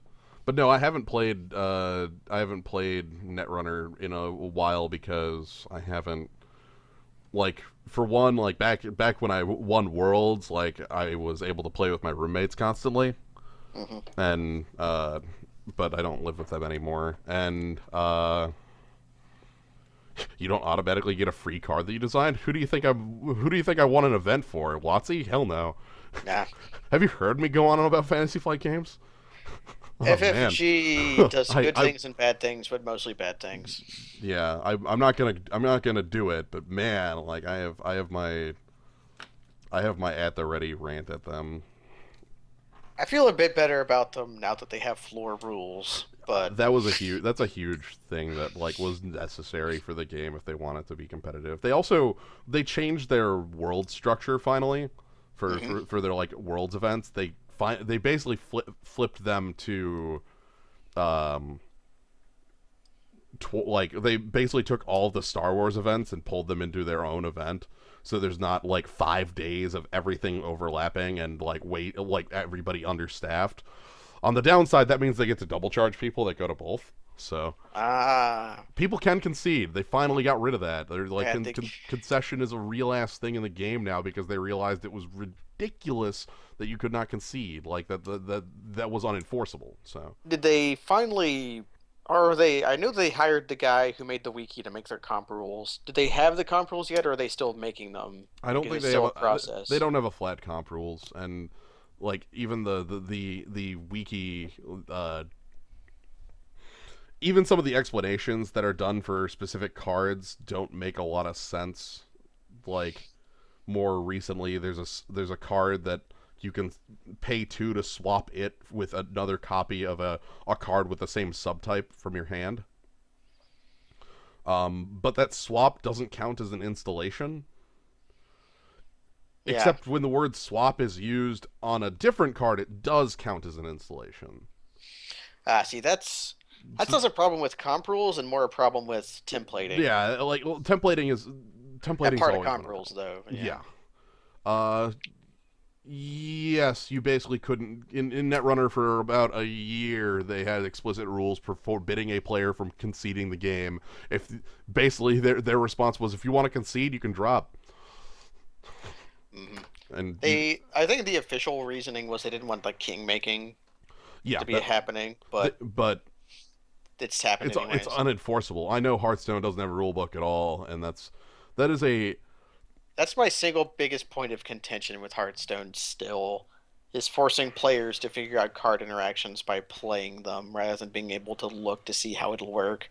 I'm Because glad, the only right, because foreseeable reaction to that is you lose the game because you didn't understand how a card interaction worked.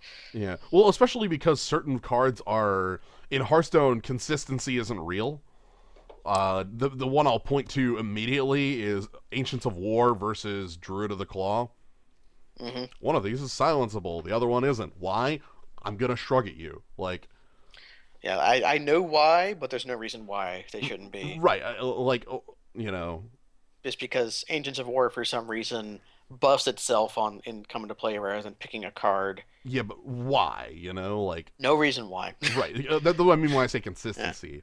Like, in when you have a game, you have to have consistent templating and consistent rules so that people can, because what happens is players shortcut in their head how they believe a thing works, and if you don't take advantage of those shortcuts, like, you're just going to cause mass confusion. it The Repster, that might matter uh, whether Ragnaros or Kel'Thuzad came into play first. Timestamps might be involved with that. Because if Ragnaros triggers before Kel'Thuzad's trigger, maybe Kel'Thuzad would revive your minion. well, okay, people are telling me like Volthowl and such saying why it happens, but the why isn't what I care about. Like Mm. obvious, like I know how it works. But there's not a reason Why it are they different? should Why work are that they way. different? Yeah, they should both work the same way. Like, yeah, they could gain the beast type, but you could just not have the beast type on transform, you know? Or like they could stay being a beast or whatever. Okay, that Ragnaros one, that's weird. Yeah, so Ragnaros always triggers before Kel'Thuzad. Okay. That probably means that Kel'Thuzad, the other end of turn effects, Oh god, are there like like are there two end of turns? there might be. Like what happens when this should be known because they're both classic cards. Gruul and Ragnaros in play. Which goes first? Yeah, but people are saying flavor is the reason, but it's not. Like the I've literally listened to one of the lead designers on Hearthstone say, "Yeah, they're just inconsistent." Yeah. Shrug. What do you want? Like that was literally the response is, "Yeah, it's inconsistent." Each end of turn trigger has a hard-coded order. Okay, so who wins in a fight? At 8/8 Gruul or Ragnaros? Because like end of each turn, Gruul gets Oh +1/+1, god. right? So See, in my head, like, does Gruul grow to be a 9/9 before or after Ragnaros shoots him? that should be a timestamp. Yeah, because every other thing in Hearthstone has order of play. Right. Like you play Gruul and Ragnaros both in Arena. Don't do that. I've played the hell out of Gruul in Arena. He wins games because he's unstoppable. Also, and then is Ragnaros different time than hiding in the unclean or whatever? I forget what that one does. That was the bullshit fake card in the that one tavern in the Rafam Oh, versus Kel'Thuzad one. That was the 3 mana 4/5. That was a 4 damage Ragnaros. yeah, yeah. Yeah, So who wins in a fight, Gruul or Ragnaros? We won't be only one way to know. Do you own Gruul? yeah. The I don't know it. God, and now I'm sitting here remembering that tavern brawl and oh boy. What? How you just couldn't beat Heidegard the Unclean? No, how I played is like on both Kelth. I think I went 19 or 18 games before I finally got a win with Rafam on both sides. Like I never lost to Rafam and I never won as Rafam up until like the 20th game. It was incredibly silly. I in the end, I played something like 30 plus of those tavern brawls where Fom had 3 wins. One of them was my opponent, Kel'Thuzad, conceding on him appearing in the game, like just leaving. So like that's a Rafam win that goes in the W column. So that's not real. I like that should basically just be discounted. And the other two was a win by me and a win by my opponent. So like I the only like if you played perfectly as Rafam, I think it was something like 70-30 or maybe 60-40. If you played perfectly. The problem was knowing what playing perfectly meant you had to play that match like 20 times because like there were specific things you just could never do and specific lines that you had to follow in order to like actually win. Like if you didn't have the transform into a pit snake in your hand, sorry, you're likely not winning that match, you know. 60-40 like is I would say like I'm saying 70-30 if the Rafam player knows exactly what they're doing always. And even then like that's yeah, it was ridiculously imbalanced versus Kel'Thuzad. Okay, that video is pretty good, Bulldozer. It's a guy playing Jiraxis into snipe with having two knife wigglers kill two explosive sheep, Oh my kill god. two in order to deal damage to Jiraxis. He gets sniped. Sylvanas dies. The opponent gains control of Jiraxis after a repentance. his Jiraxis dies, goes Okay. to 1 health, So he and he gets control of Jiraxis as it has 0 toughness, and and then then he dies. dies. Okay. Yeah, I was gonna say if they have Heigen and you don't have a transform effect, you lose. The game is actually over. I had multiple games where I would play Heigen on 3, and then on 4 I would attack my opponent, play the 2 mana kill spell to kill my own Heigen, and then revive it. Okay, so whether Gruul or Ragnaros wins depends what patch you're playing. Help! Because Help! on patch 4.1, Gruul dies. Help! Previous patches, Ragnaros. Uh, Help!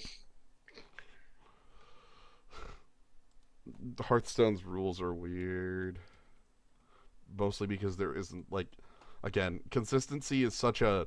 Okay, I know you love to shit on Mark Rosewater all the time. He had a talk at GDC that was really good and worth watching. Just talking about, like, ways to like talking about small things in game design and examples of them in Magic. Um, and it was a really good hour-long talk. If you've heard Mark Rosewater talk at all, you probably know half the stories anyway. But yeah. like it's about those sorts of things, like using pattern recognition, use it like not break having consistency, that sort of thing. Anyway, I would like to play first. I have to remember what I'm doing. Uh, show and Show and tell. tell, show and tell. Would All you like to right, play we're playing. first? Yes. This hand blows. Yeah, let's mulligan. This hand doesn't do anything. I'm playing a turn 4 sower, turn 5 Mole Drifter. We're probably playing a turn 3 Muldrifter. Um, Help. this needs Forest to be okay. Yeah, I know. Do you feel like going to 5, or do you want to try a shaky 6? Alright, this looks fine. Okay. I don't actually want that. Yeah, we get to dig pretty deep. Yeah, that's fine. Don't want that either. And Reflecting Pool is perfect fixing. Yep. Please play artifacts and enchantments. Nice. Okay, that's 1/2 of the puzzle. Yeah.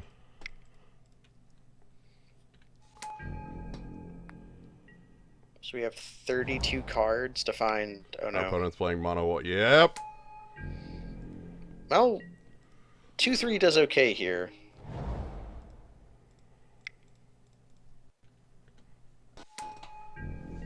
Because Precinct Captain is just a player. You get the 1/1, right? Yeah, it's player. You get the 1/1. He should probably Anthem if he wants to. If he plays an Anthem, he's in a good zone. Oh, okay. He's gonna. Okay. He gets Wow, to. that's incredibly good because that gives him an attacker that functions against, like, a creature that functions against Trigon Predator. Shit. Mm-hmm. And it lets him attack. Yep, I'm taking that. Alright, now do I want to flip my... Okay, so I get back my... Do you want to?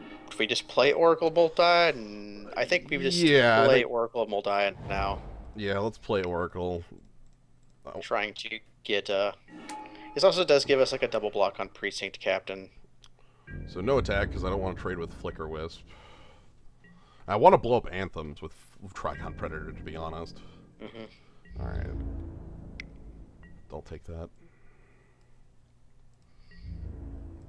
Also, I can turn the Fauna Shaman into, or I can turn the Terrastodon into like a shuffle, Or or turn like it into a shuffle. We can also turn it into a Sower of Temptation. So I was gonna say I need Sower of Temptation. I would like a land on top of my library. Well, there's Dungeon Geist. Okay, well I have a shuffle.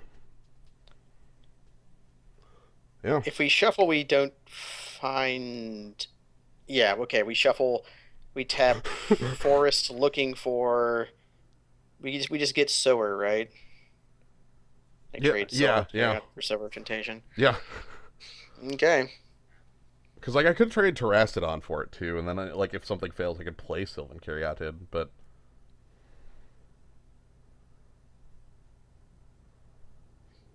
don't want to do it that way. I think we can do it that way because we can turn Sylvan Caryatid later into Emrakul or something if we Yeah. find our show and tell. Okay, Sower of Temptation. Forest off the top. And show and Okay, tell. Okay. so we're going to do the thing. Whew. Okay. Give me that Hero Blade hold. I'm in. Thank goodness. So I'm gonna show and tell Emrakul into play. We're gonna show and tell Emrakul into play.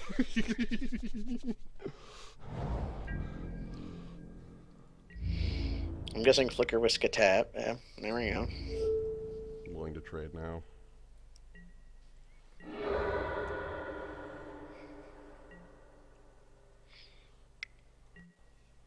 Karmic Guide getting back Flicker Wisp, just going to flicker Hero of Blade hold back. Owner's control. Yep, okay, so he got me. He got you. I was wondering if that was a good trade to make just because, like, O-Ring is one of his ways out of this. Yeah. But Anyway. he can't beat Emrakul, right? But you want to play your land off the top first? I didn't even look at it. Oh, okay. Probably should have.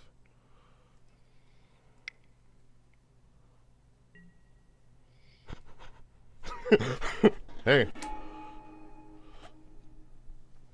Soulfire Grandmaster A.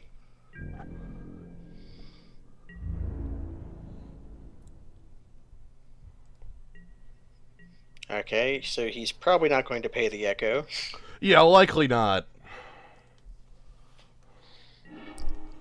So he'll have 3 cards. He needs a removal spell Oh. that can... That will do it. So we just lose now, right? Yeah. We absolutely lose from this point. So it didn't matter that I blocked the Flicker Wisp or not. He would have just played Council's Judgment on my Sower post-combat. Nuts. Anyway, I'm dead as all hell. Lifelink. I made the mistake of blocking when I should not have. So Yeah. anyway, I'm dead. Now I already know what I'm drawing, so there's no point in like trying to play around it. All right, let's move on and try to do that a little better. Okay, any changes to make? Like maybe Skite. Skite doesn't work with Council's Judgment, No, but it it's doesn't a work. blocker. It doesn't and work against Council's Judgment. That it does not. It could work with his other creatures, though. We have other removable spells. Greaves also doesn't do it. Yeah, like Greaves. Wow, he literally has the kill spell that bypasses Greaves too. It just means we need to have. Though Greaves does allow me to attack the turn that happens. Mm-hmm. Skite is also just like a blocker. What do I want out? Everything else seems fine, honestly. I don't know what's bad here.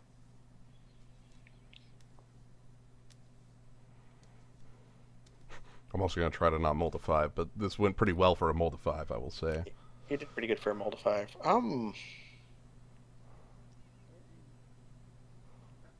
Yes, Serendib freed as a blocker. Yeah, like a reasonable creature. Like, what would he out for that? Remand? Search for tomorrow?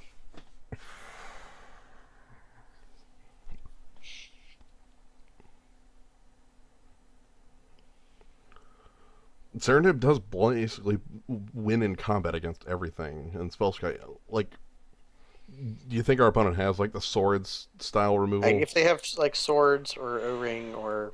I don't know if they have any other kind of removal. They might just be playing Council's Judgment. Okay, I'm going to bring that in and bring out... Yeah, the Titan is weak against monoplanes, but it's also a 7/10. Yeah, I'm not getting rid of that because it's still huge. Like, yeah, our opponent's monoplanes, but whatever. Maybe Mystic Snake, maybe... Oracle. Oracle seemed good. Yeah, Oracle did almost win us that game. Orin Viper's good. Yeah, it has Death Touch on the block. search for. I keep looking at search because it's like our weakest piece of ramp, even though it's still really good. Exclude owns here. Remand can like let us attack with our big creatures. Sure, let's do that. Like I don't like it, but I feel like it's our thing to do. Sure, I'll keep this.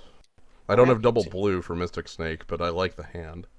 Well, we're likely to find blue. Well, I like having exclude on 2. Let me put it that way.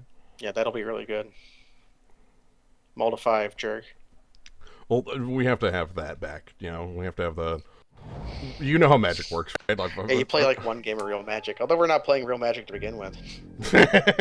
That's our trick. All right. You want to just do that, blow up his planes, lose all our lands.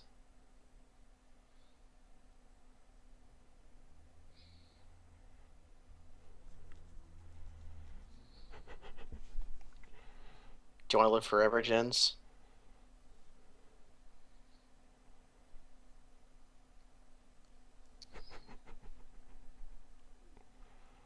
We can't play Forest. I know. Yeah, river to you. Do you want to live to. forever, Jens?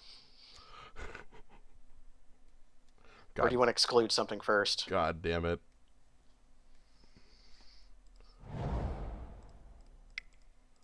Yes! Yes! This is going to lose us the game because he'll O-ring or whatever, but it's fine. He's going to get hit like 3 times before he can do anything. No, he'll put O-ring into play off of it. Oh. Rivalark?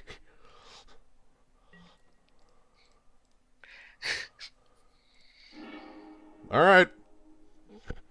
I will outrace that.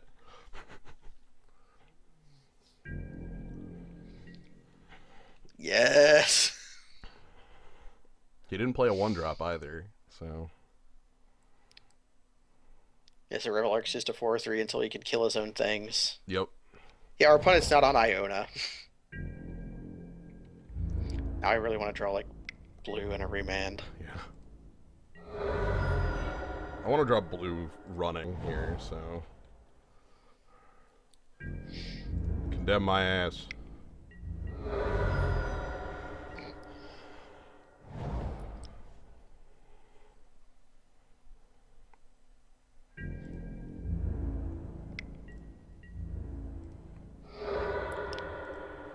Yes! No.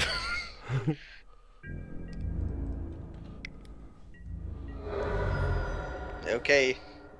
Land Council's Judgment. Mentor of the Meek as a chump blocker.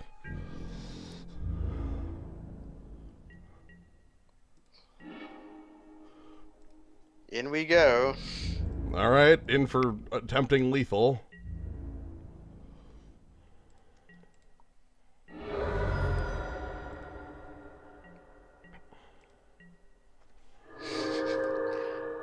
I love this. Okay.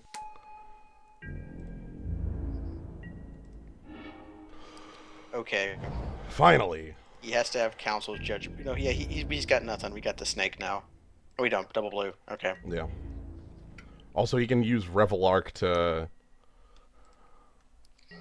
get 2 more chump blockers here.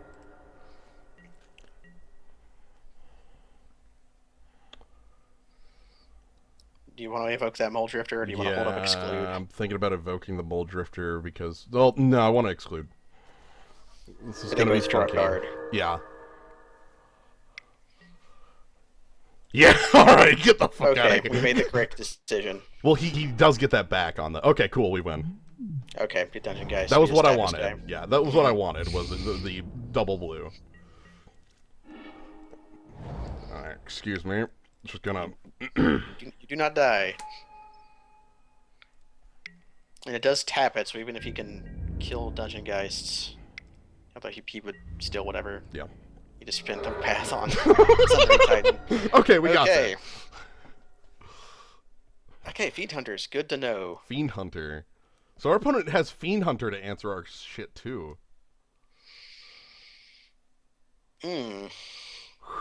because that answers Emrakul as well. Yeah. It does. God damn. But it is one card. Do we decide on board into ramp and time walks then? Like we take out show and tell, we take out Emrakul, we take out Eureka. Like we put in time warp, Kiora, Edric.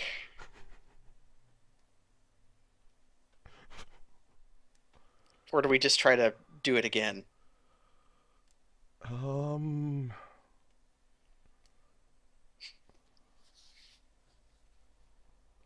I'm thinking about like if Lightning Greaves is worth having, that sort of thing. Just a hexproof. And keep them from being able to afterwards. Yeah. Okay, what's bad here then? I mean, we take out Skite and put in Greaves. I like Skite though. Skite stops targeting. Fiend Hunter. Fiend Yeah. Hunter. What? Oh yeah. What about putting in this garbage? This garbage. Yeah. Like put one of those in over Emrakul because we're not casting Emrakul anyways.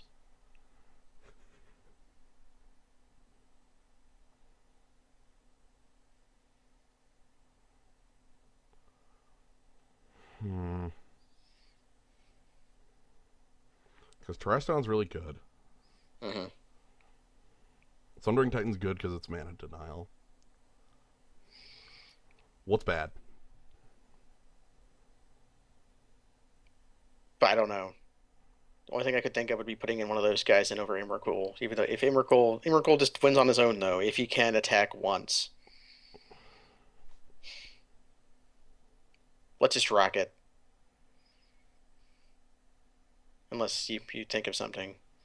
Remand out. Does Angel of Serenity do the Fiend Hunter trick if it gets Fiend Hunted? With its trigger on the stack, because yeah, it's a May, so yeah, it does. Like, so it zoops them out forever? Yeah. I meant in response to, like, if he Fiends Hunter Angel of Serenity, what happens? Off of show and tell. Active player, non-active player, his resolves first, removes my guy, the trigger resolves, and then everything gets removed, and then my guy comes back into play. Okay, so he loses. I am 100% in. In it to win it. Also, dungeon guys for the round 3. Yeah. We need a Monodork, though. I know, we have Temple of Mystery to find that, though. Mm-hmm. Although no one drop, we might not die on turn. Oh, man. There we go. We're good. Don't want that, actually. Mm-hmm. We need land. Spellscout like keeps me alive. Okay, no 2-drop. Okay, so we just win, like, Eureka fights. Okay. Yeah, like, I'm gonna play Eureka and the game ends. Sure. Don't care. We need a 4th land, though.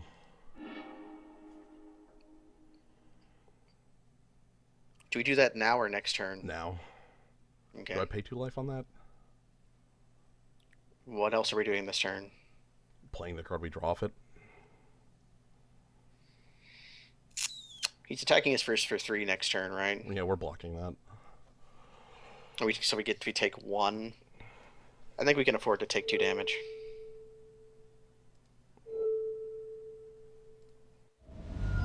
In case we draw a 3-drop. Elspeth Wrath.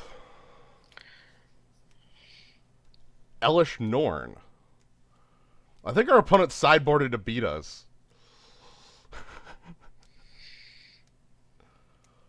This is good info. This is good info. So that means we do Terrastodon, right? Yeah. Okay. Send fucking help. So we need the land, and we Eureka Terrastodon to blow up planes. Yeah. And then if he puts in So he gets to draw a card. Wow, really? Mm-hmm. Amazing.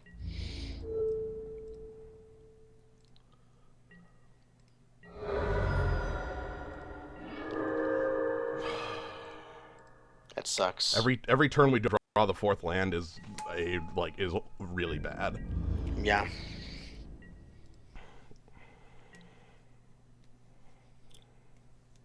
It's better than that because we've scryed. Mm-hmm. Okay, that's actually not too bad because I can just kill that with the Terracodon. yeah. Okay. The problem is Day of Judgment. Yeah. How do I? No, it's not. Sundering Titan. Okay, I should win this. Okay, so we Terracodon and Sundering Titan. I'm fucking throwing everything down.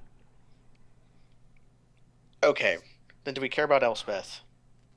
Yes, because Elspeth can destroy all other non-token creatures. Like Elspeth is a Wrath of God. Okay, so yeah, we have to. So we have to throw down our hand. And Yeah, he has to decide how much of his he's throwing down. I'm literally throwing down my hand. Terracodon. Which doesn't have to do its thing yet. Planes. Oh, shit. He's not putting Elishnorn into play. How much do I want to put down? Well, since he played planes, he...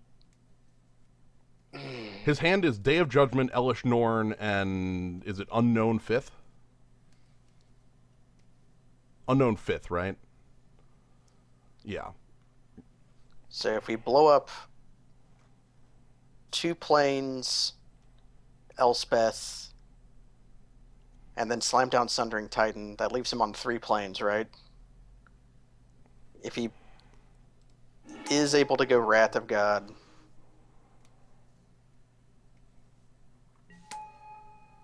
Mm-hmm, Elish Norn. How about this? I'm gonna Angel of Serenity targeting my Sundering Titan to re-trigger it. Yeah. And yeah, we use the other Angel of Serenity. Can we kill the... No, the triggers are going to be in the wrong order. Man, because we could use the Angel of Serenity to kill the elephants. No, it would never be able to do that. It is actually factually never able to do that. Okay.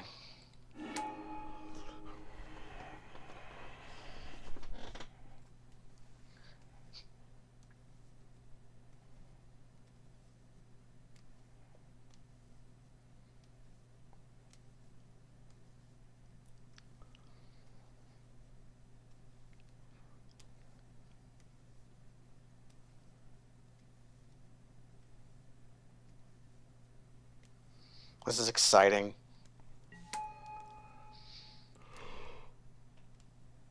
Shit. Damn. I guess that's the other target for Angel Serenity right fucking there. I guess it has to be. Do we put Immercool in? Absolutely. And his last card's Day of Judgment. Okay, his last card's Day of Judgment, so he has to draw planes, right? No, we have enough kill to prevent it. Do we have to play Dungeon Geists? What for? Oh no, well, it's okay. You can just hit OK and it'll stop. Okay. I mean, what does Dungeon Geist do for It doesn't me? do anything. I was thinking it was forcing us to play it because Eureka's a funny card, but it isn't. Kind of. I'm wondering if it's worth playing. I'm gonna have no lands after this. I might as well.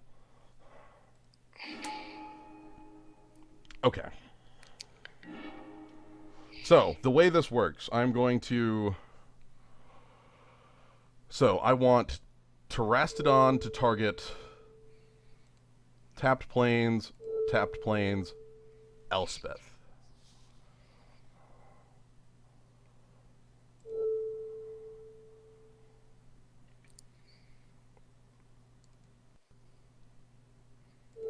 I'm gonna just tap Brimaz. Angel of Serenity is going to target Sundering Titan So Elish Norn, Yosei, Sundering Titan. Use Angel of Serenity's ability, yes. Sundering Titan leaves play. So we blow up untapped plains and our 2 lands. Dungeon Geist does its thing. Sundering Titan does its thing again, blowing up another plains and our forest. And then Terrastodon brings him down to 2 lands, so 8 top-decked plains will not allow him to Wrath. Yeah. Okay. And then I'm going to attack for 23 flying. Okay. So he has to.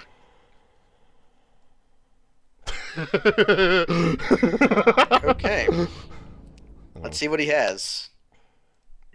And we have Spellskite for... He has Spellskite for everything but Council's Judgment. Well, he would need the 3rd land. Then he's got Dodge in hand. Okay. And we attack for 23 flying.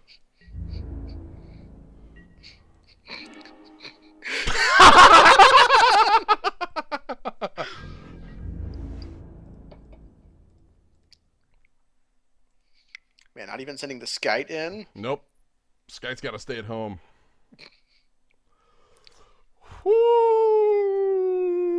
Yeah, he drew the land, so if we didn't do the play of line of planes we exactly did, we would have lost the game.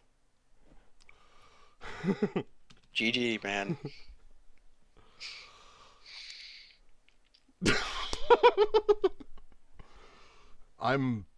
This is exactly how I wanted the Eureka deck to go, and also I'm so happy that the Angel of Serenity sideboard was the one. I'm also really happy that we won because it was Eureka instead of Show and Tell. If it was Show and Tell, we wouldn't have made it. Yeah, we wouldn't have made the play because we had Get Probed him.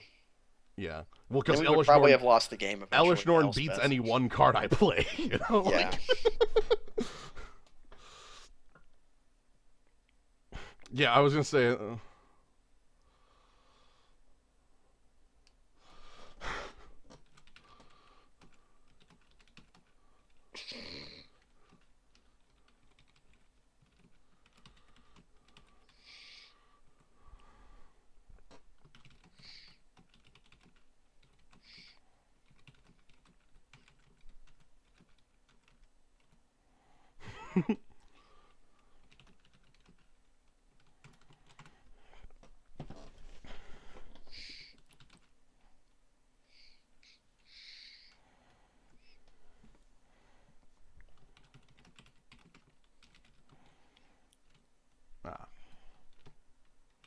Wow, Elish Norn was main deck? Elish Norn's a good top end for a white weenie deck. It just wins the game on 7. No, our opponent is... Oh, yes, they too. Okay. Right. This was good. I'm very happy about this. This is very good. I'm glad we went in on. Now the Dassault isn't real. Our opponent is. Yeah, is being good about this.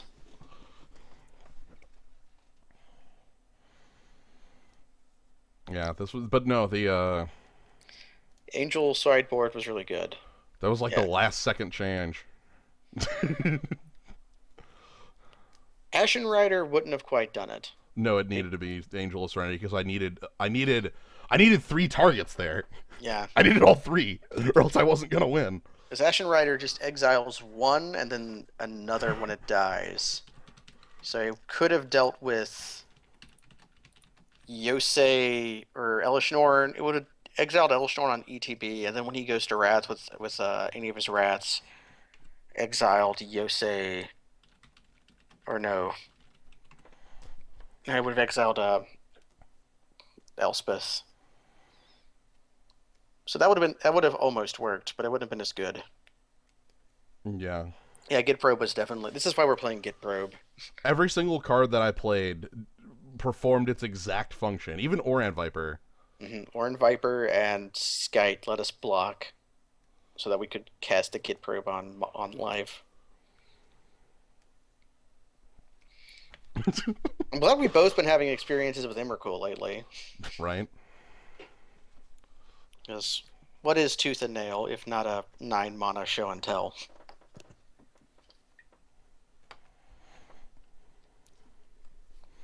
Because yeah, even Oran Viper did its job of holding back Brimaz from him drawing a card. Because he on the turn I played Oran Viper, he could have attacked with Brimaz and drew an extra card, but he chose, or I guess he tapped out for Elspeth. Anyway, Oh, our opponent didn't know about missed the Angel grabbing Titan, yeah, so that the people, yeah, Sundering Titan both enters and leaves play. Oh, we're going to draw a card on this. yeah, we're gonna draw a card here. I'm really happy that it's the lethal here, 23 plus 1. Oran Viper gets to join in too. Horn Viper, yay! I wish we could give Horn Viper first strike somehow, just to see the card.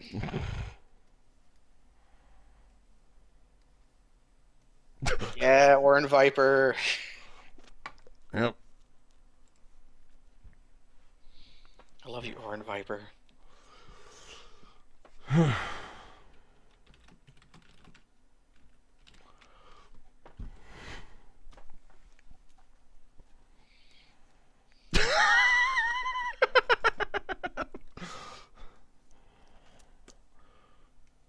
I'm really happy with all of this. I mean, this means the Elspeth gain life. Yes.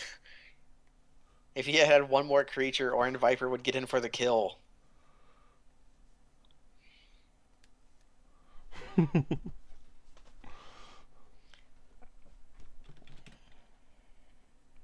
It's a sweet deck. I like this deck. This is usually the deck I end up drafting, honestly. Aren't I the hero of Bladehold guy? Usually.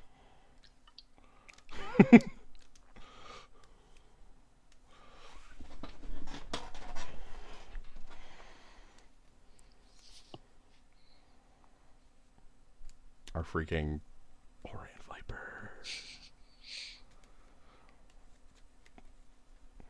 But yeah, I mean, because if he has everything went directly into place perfectly. I'm like that Git probe. We probably would have lost without that. Oh, definitely. I don't think we needed to pay the life to it, though. I think we were just able to, because we didn't draw anything, we were able to cast off it, did we? But I had to do it that way in case I drew something like Oran Viper. Yeah, in case we did, but I don't think we didn't. So hindsight, we can say. Yeah. But in foresight, it was correct to do so. I'm, He wasn't going to kill us off from 20 with yay life on the trigger on the stack, but he wasn't able to, with no missing a 2-drop. He wasn't able to put that pressure on us. There we go. I hit the button for you, PokeCaptain. Wait, what did PokeCam want? You wanted me next to card. show hand. Oh. And there's the card we draw for Oran Viper for those that want to draw. So yeah, that was literally every piece of top end too. Like we don't have anything else. Yeah, this was it. This was it. Yeah. My God, this deck.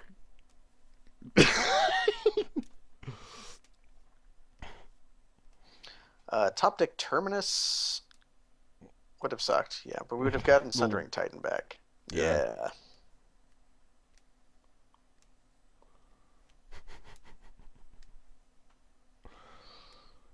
I don't think we'll have a game as good as that one with this. Like, because that was not only was that like Eureka doing its job, we also had a magic, like the puzzle going on where it's like, okay, how do we do this and win? How do we do this and win? win? Played planes off of Eureka. Like, all of a sudden it was like shit. Because I hadn't counted on the planes, and then it was like, okay, well I can target the Titan, and then we can, and then Yosei appears. And it's like, okay, well I've got another, because Yosei could tap me out. And it's like, okay, well, 20. This is good. I basically don't care how the next round goes, other than I'd like to cast Show and Tell for Amakul again. But whatever. Yeah, let's do that again. I also would like to say, I'm glad we did do a cube because this is exciting, and this is also not a deck we've done before. God, I can't think that I've actually played Eureka in a cube. Yeah, Show and Tell we've tried before, I think, but it never came together. But Eureka is something else. It's harder to use, but we're able to use it. This hand's like reasonable, so Yeah. Do we lead with birds? We lead with birds, And we mostly because like ponder on turn two. there's no way like yeah, ponder's cool, but it doesn't set me up for Like we don't have either top end or yeah. cheat into play, so let's misrepresent ourselves to our opponent. Let's see what our opponent represents themselves as. Oh boy. Knight Exemplar. Alright. Mystic Snake might be important. Perfect. Oh, sweet. So we can. Oh, ponder. This looks like a shuffle to me, honestly. It's sad, Yeah. but this is a shuffle. Yeah, it's a shuffle. We'll draw into other things with Mole Drifter. Yeah, because I can't like because it's both show and tell Eureka. Like, what does that do? Yeah, having both doesn't do anything. Yeah. But now we get to cast Mole Drifter on turn Yeah. 3. I'll take a turn 3 Mole Drifter, and then I'll get to leave up Snake. Oh boy, are we like a? Is this Oh, I guess I'm not getting that. I guess I'll just get to leave up Mystic Snake then. Okay. Okay, so I'm thinking our opponent is the Nightmare player. Yeah, Recurring Nightmare. We did see Bloodghast going around. He could also be in Big Daddy Garuk colors. That's true too. We saw Garuk going around. We also saw. Ooh, 3-color. This makes me feel even more so on the. Really?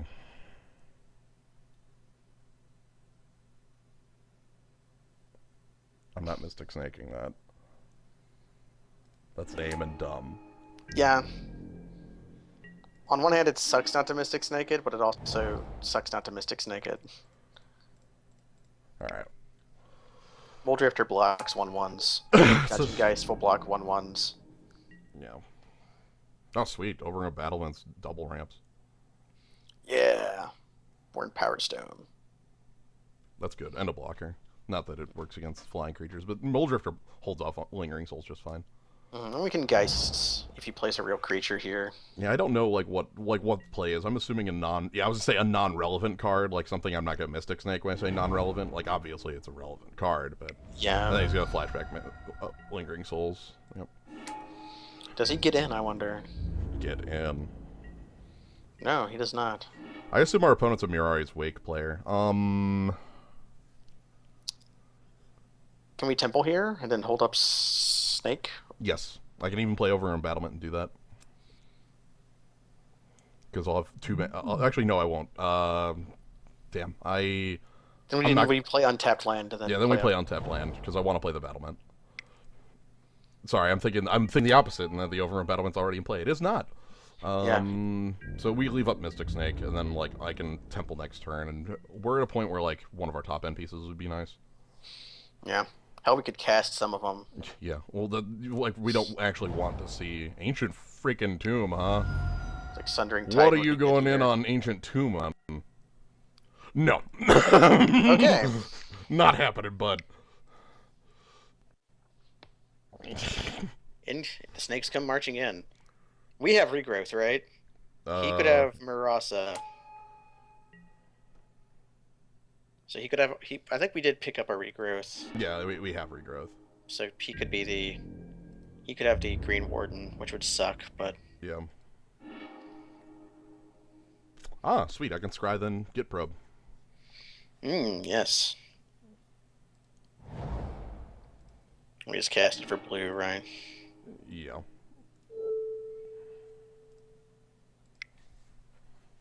So let's see what our opponent has left. Lands and okay. Lands for and more days. Lands. Lands for days. I understand.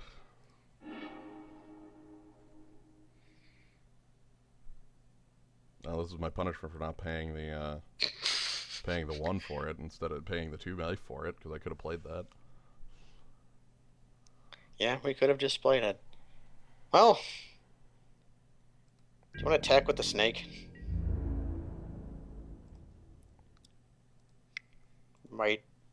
It might counter half of Lingering Souls. Wouldn't that be fun? Mm-hmm.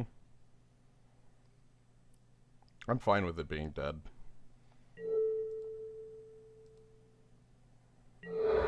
Yeah, 4 mana 2/2 is not how we are winning the game, but it killing.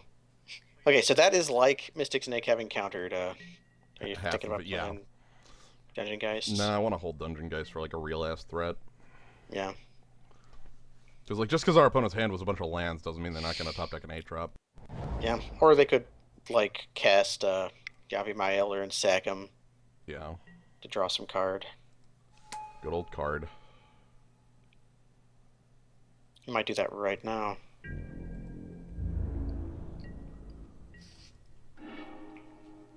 Ha, not happening. Just gonna cast Terracodon. And blow up Plains, Ancient Tomb. Why his? Oh yeah, Like, yeah. Some of ours. Yeah, sure. why in the world would I blow up my opponent's cards with this? Yeah, we're flooded out. Like Flooded Strand. Since Flooded Strand is in play, I feel, and Yavi My Elder. Okay, so taking him off white doesn't do yeah, anything. like he has Yavelder. Like I can't Yeah, cut him off a if he color. plays more than one Plains, then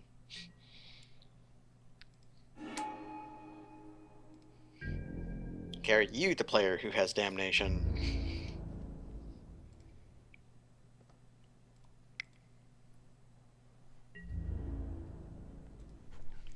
That's kind of what I figured. Hmm. I did it this way specifically because I didn't want those chump blocking, but whatever. They'll be chump blocking next turn anyway. Elephants show up. Yeah, see, Okay. there's no way I was cutting him off of off of white. Yeah, if Flooded Strand wasn't in play, but even then, Yavi My Elder. Like I don't know if he's playing Singleton Plains for Yav Elder or Right. Surprised he what's didn't sack Yavelder, but I guess it chumps. yeah, he wants to block and sack, Yeah. gain 9 life. Nissa. If he makes something a 4/4, we tap it with Dungeon Geists.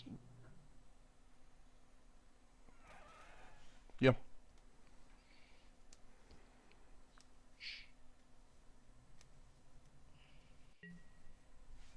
Sweet, it wasn't a forest. Okay.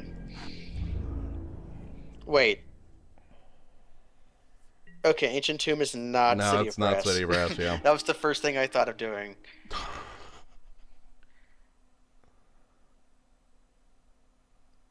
You ever 1 mana short from casting Sundering Titan? Do you want to just like? Oh yeah, just do this. This keeps him off of damnation for now. I don't believe his card in hand is any good. Hmm. Okay, so Eureka was a Simian shaman. Woodland Cemetery was his last card in hand. Cool. Forest. Plains. Swamp. Island.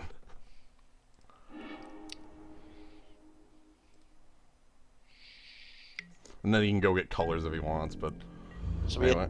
attack at Nissa with, or do we just crush our opponent? There's no point in trying to attack Nissa. He can trump block as needed to prevent it. Yeah, and he can't. We can't. And Nissa can make 4/4s as much as they want to. So the elephants come in. You know.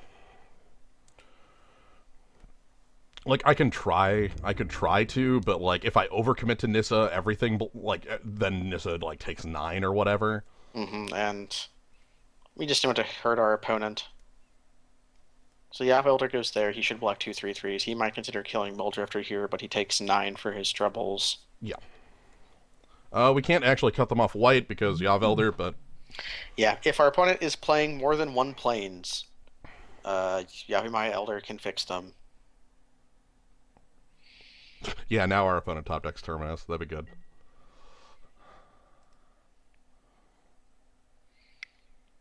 Okay, and then they do the thing. He's tapping 2. Well, yeah, Yavelder. I always, oh yeah, everything in that's sacks for 2 because it's cycling or whatever. Yeah.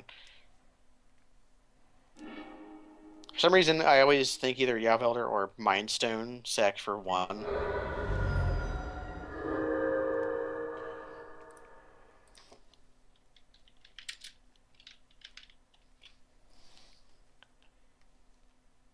Yeah, Mind Stone sacks for one, and Mm-hmm. then Yob Elder sacks for two. I always flip those around in my head for some reason.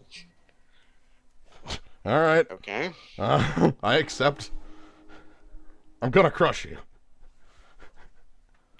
Do you have? He can untap his lands and cast another spell that he drew. That's why he did that. Yeah, He's not but like single black. Like, is he gonna Toxic Deluge for 10? Go for it, man. he could play second Black Source, but he didn't tutor second Black Source. And I don't believe our opponent's playing Damnation. Basically, I don't believe our opponent's playing a main deck Wrath of God, which is why I made this play. Any reason why you don't think they're playing a main deck Wrath of God? Uh, because green is their main color, and they don't have like their color commitment to the other two isn't strong enough to be playing a Wrath. Okay. That's why. If you look at like what they tutored off of this, it kind of confirmed. They grabbed a forest of all things off of this. Like, Mm-hmm. They um, might, yeah, just for Nissa. Okay. yeah. He drew three dead But cards. they're very green based, and that's I feel the other two colors are kind of like a splash on a green deck, which is why I don't So, believe in Wraths. Now any sideboarding to make? this game I believe in Wraths. Now that we're in round two, I don't know. Well, if you're afraid of rats, then something like Ashen Rider for the double dip, um, or Greaves just to be able to swing in with what you make.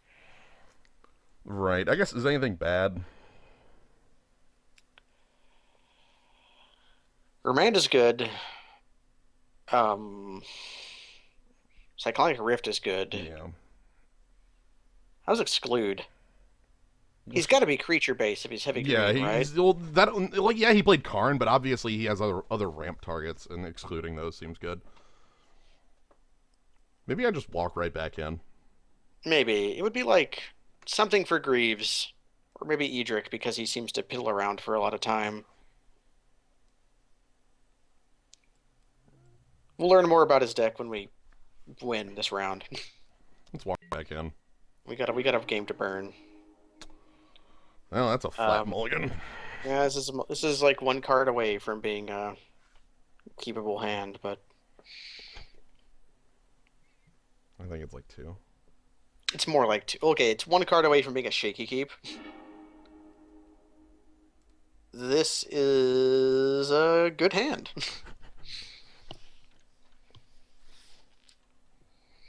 I get to probe him. And we get to probe and make birds. So let's probe. I want to know everything about your hand. Holy shit! Okay. Holy shit! Our opponent is hosed. He kept 7 lands duplicate, or 6 He's lands. afraid. He's afraid of show and tell. Holy Yeah. crap!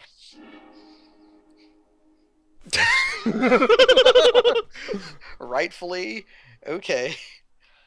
So as long as duplicate stays around, we can't. And playing the Mystic first to attack. Yeah. Okay, so we need a way to deal with duplicate, or we can't win. Well, we can just. Or we can't show and tell I'll basically. say we can't show tell, but we can still win. Yeah, we could still beat him to death with a 3/3 flyer, maybe. I have Mystic Snake up next turn too. I like that our opponent literally kept 6 lands and a duplicate. They kept a hand they thought could beat show and tell. That's fair. What did they draw? Their Lingering Souls? Yep. Yeah, they drew Lingering Souls. Busted. You could just Geist one of. Can't do that. I know. You could Geist one of their. Know. Geist of 1/1. Like, he's got. Is Geist a 1/1 worth it? Geist of 1/1 or just hold up Mystic Snake. He's on 4 mana.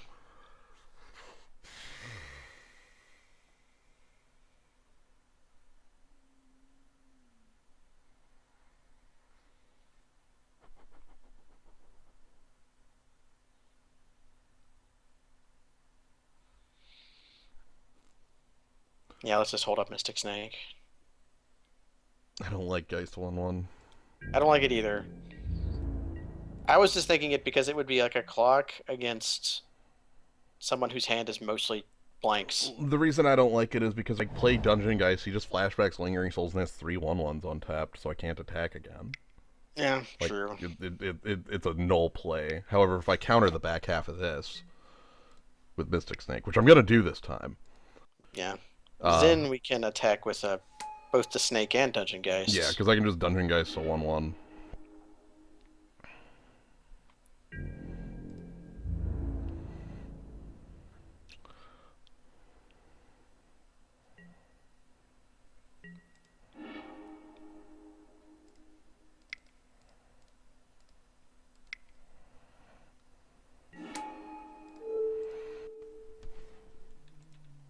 Maybe we just win this game with a with a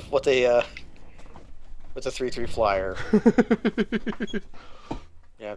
That's the hope. Come on. Fucking do it. Ancient Tomb into Duplicant on Dungeon Geist. Just do it. Come on, I'm do not. it. Oh, no, he went for color there. Or no, that was Ancient Nice, Tomb. No, that was Ancient Tomb. nice. Okay. Yeah, this might be it. Oh, Oh, he gained his okay. life back. I was gonna say he did go for color off there, right? Like I'm not. He tapped wrong. Yeah, he just tapped wrong. Shit. He didn't tap wrong. Well, this is There what goes us for playing our dungeon geist. whatever. See what lands he picks. Okay, good land. Yeah. So I still can't play show and tell.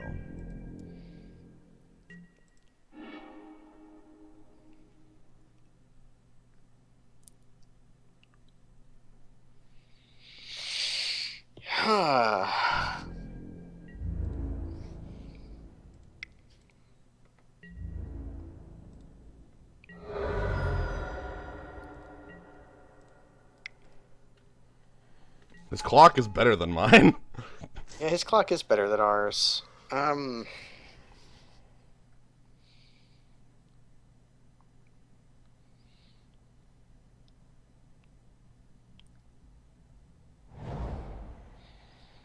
He's running out of lands that we've seen.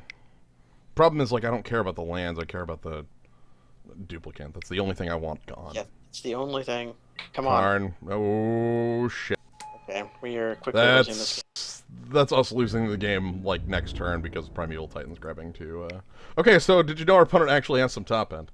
Okay, so Yeah. Basically, I pulled the trigger on Mystic Snake and I think either ancient mystic pulling the trigger on Mystic Snake or pulling the trigger on my stupid dungeon geist play. I think both of those were like unnecessary.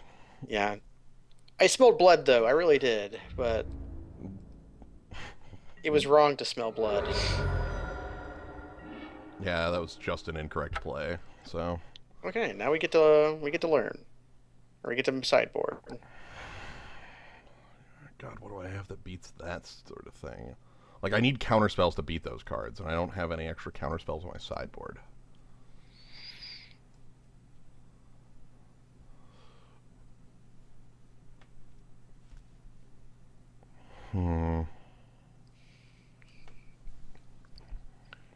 It could be like this is the Fiend Hunter thing again. We could bring in Angel of Serenity again. Well, the problem is, like, Duplicant doesn't give the guy back. Yeah, it doesn't. It doesn't give the guy back, but why do we bring in Time Walks?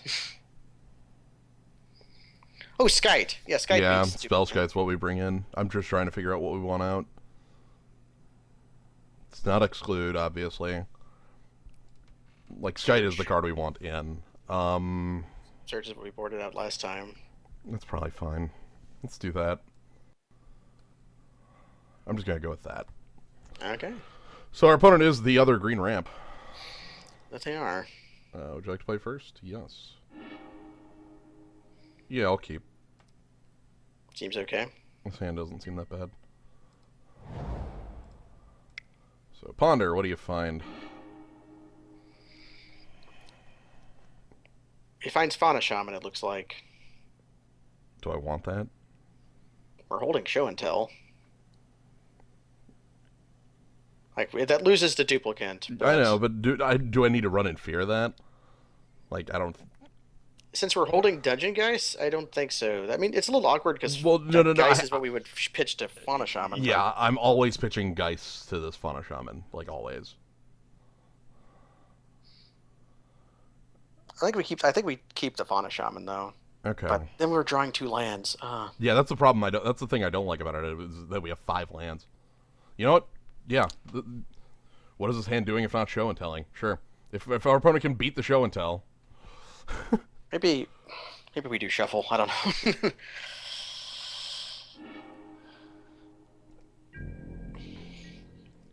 I get to keep up exclude on 3.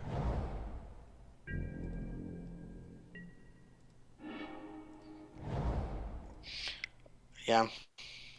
The other issue would be if our opponent actually has a kill spell for Fauna Shaman, like if he plays like Swamp and Abrupt Decays it. Yeah, that would be. It's not going to happen though. See? Well, it is. Okay. That's actually what that card does, so. I guess we can attack now. Yeah, I guess we can go into combat. Hell, this is terrible.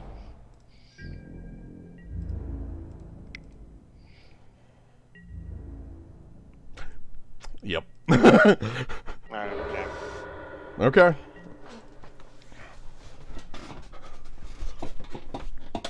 I ain't Play searching a it. creature spell. No, it's Okay, we Lingering knew Souls that. like We always. knew that was going to happen. It is always Lingering Souls.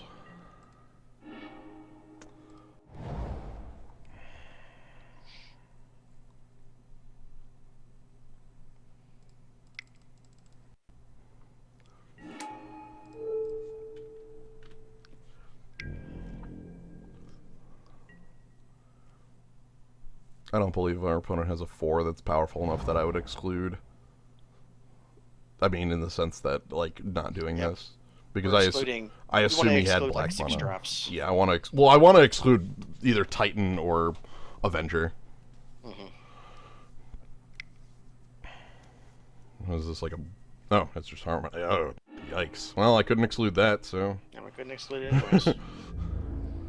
That's fine. Hey, we get to attack though. Okay, I'm holding that. Okay, this is everything's going great.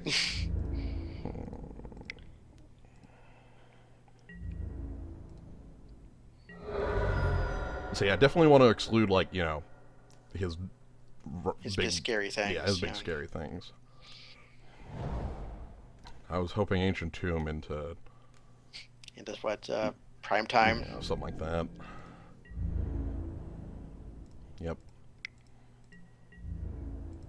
And then what? Flashback, Lingering Souls. Although if he flashes back Lingering Souls, we get to attack again. I assume and we win that race, right?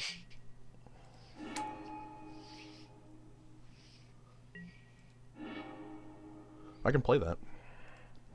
Yeah, because we can still hold up exclude. Yeah, this is great. And we get to attack because he attacked with his 1/1. Now he's got a... What is this? Oh, just go for the throat. Okay. That's fair. I'm happy that the removal's used on that, just to untap a 1/1 flyer. Oh, I just passed. Oh boy. I thought we were still in combat. I literally thought we were still in the combat phase. It's okay. We'll take some lumps, but I'm a bit annoyed at that one. That's on me. It's not good, but it's. There's nothing. It's just. I know, but I mean, we can still win the game. I know. I know. Don't trundle like I would. I'm incredibly annoyed at it, is what it is. Because the. Okay. Anyway, we'll exclude that. Moving on. Okay. We get remand.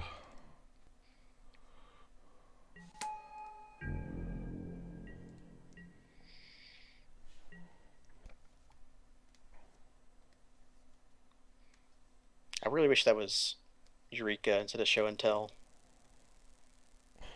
So we could counter duplicate with sower. Yeah. Well, that doesn't... The 6-0 no min play. Okay. I'm gonna remand that. Yeah, it wastes his entire turn, basically. Yeah.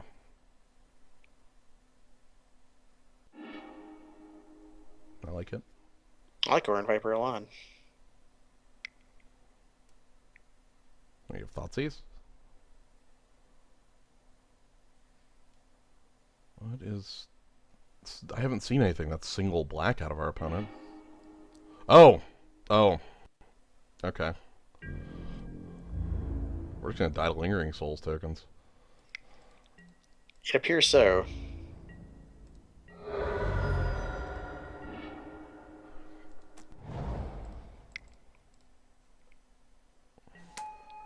Snow creature. Yeah, imagine if we had Orin Viper in our other pool.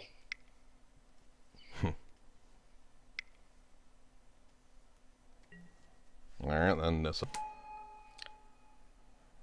We could sower one of his lands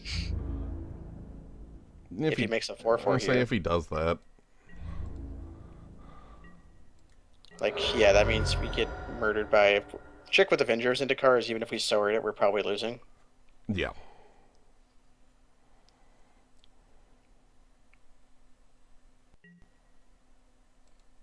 Oh. Oh. We need to draw one of our top end pieces right now for show and tell. Yeah, we really need to.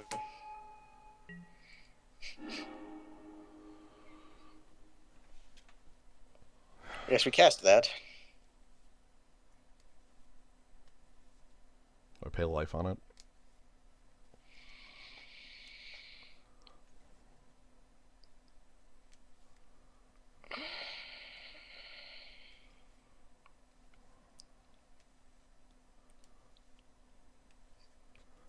Sundering Titan costs 8, right?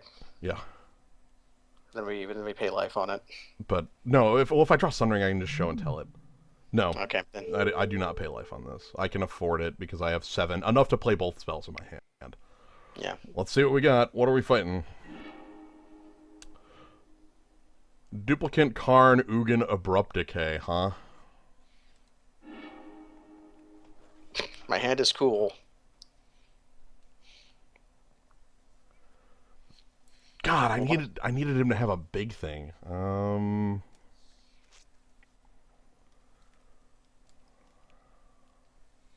I guess we just hold a Mystic Snake. We'll lose if we do that.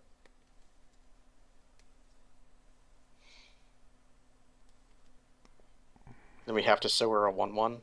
Yeah, that's what I'm wondering. We'll also remember that there's a 4/4 in play too. Just assume that there's a 4/4 with trample in play. There's a 4/4 in play.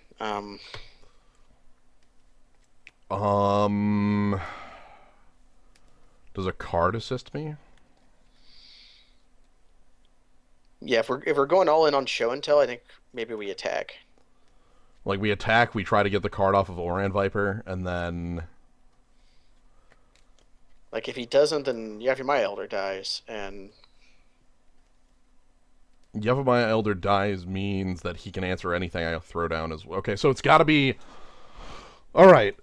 So in order for me to win this, Oran Viper needs to draw Sundering Titan. let's go for it then. All right, that's it. That's the one play I have.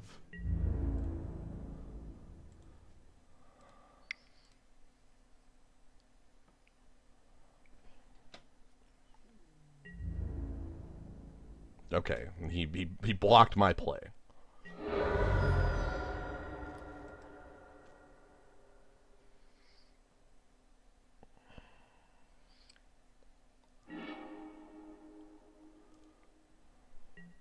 Because, yeah, I would have needed draw Sundering, show and tell into Sundering, sower back the Yeah, the duplicant. And then because he'll lose 2 forests and a plains, and then I'll have a 7/10 duplicant in play. That was the only way. Okay, so now I have to sower a spirit token, and even then I think I... Yeah, he can just like Karn it out of the way. Karn it out of the way. Attacks for 7. Because I can't leave up Mystic Snake unless he pre-combats Karn, in which case I would live. Yeah.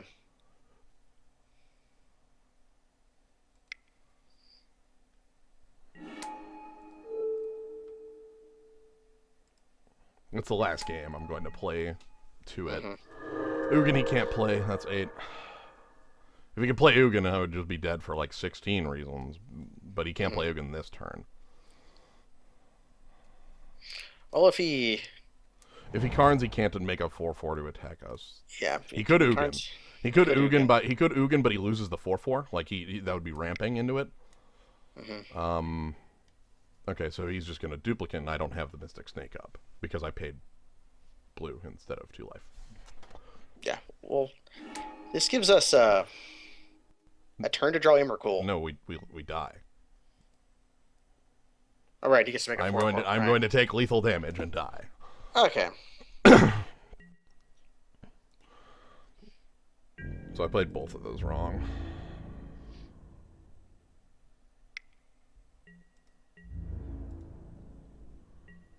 That's fine. Hey, we made our profit though. 160 play points. That was a fun deck. We got to do some really cool things with that. I really liked our Eureka thing. We also showed how Okay. okay. No getting out of that. No getting out of it. So okay. We also showed how show and tell is kind of easily disrupted. Well, like the fact that it was just him having duplicate in hand blocked us for so long. Yeah, and our other opponent almost did it with Fiend Hunter. We had to work around that one, but Fiend Hunter is at least workable around duplicate. He just gets like if I play Emrakul into the duplicate, he gets a 15/15. Like it doesn't function. And Mono Wars also do it because the abilities only resolve after the spells resolve, which means you can't like replay it off Eureka. So they're disruptible, but it was a really fun deck if you can ensure it. Yeah, that was pretty good. That's why I like playing that version with black. It's not a deck. Seize. Yeah, it's not a deck I play a lot. Like the sneaking creatures into play sort of thing. That's just not something I end up in a lot of the time. We don't know if he got the duplicate in his opener or not. He might have gotten it off Harmonize, which is reasonable. Anyway, that's the Legacy Cube. I'm glad I got that in though before it disappears. And it was fun. I enjoyed it. Yeah. Anyway, thank you, Gnome, for joining on this one. No problem. And thanks everyone in the zoo. Hope y'all enjoyed. I think it was pretty dang cool. Yeah. Good night, everybody.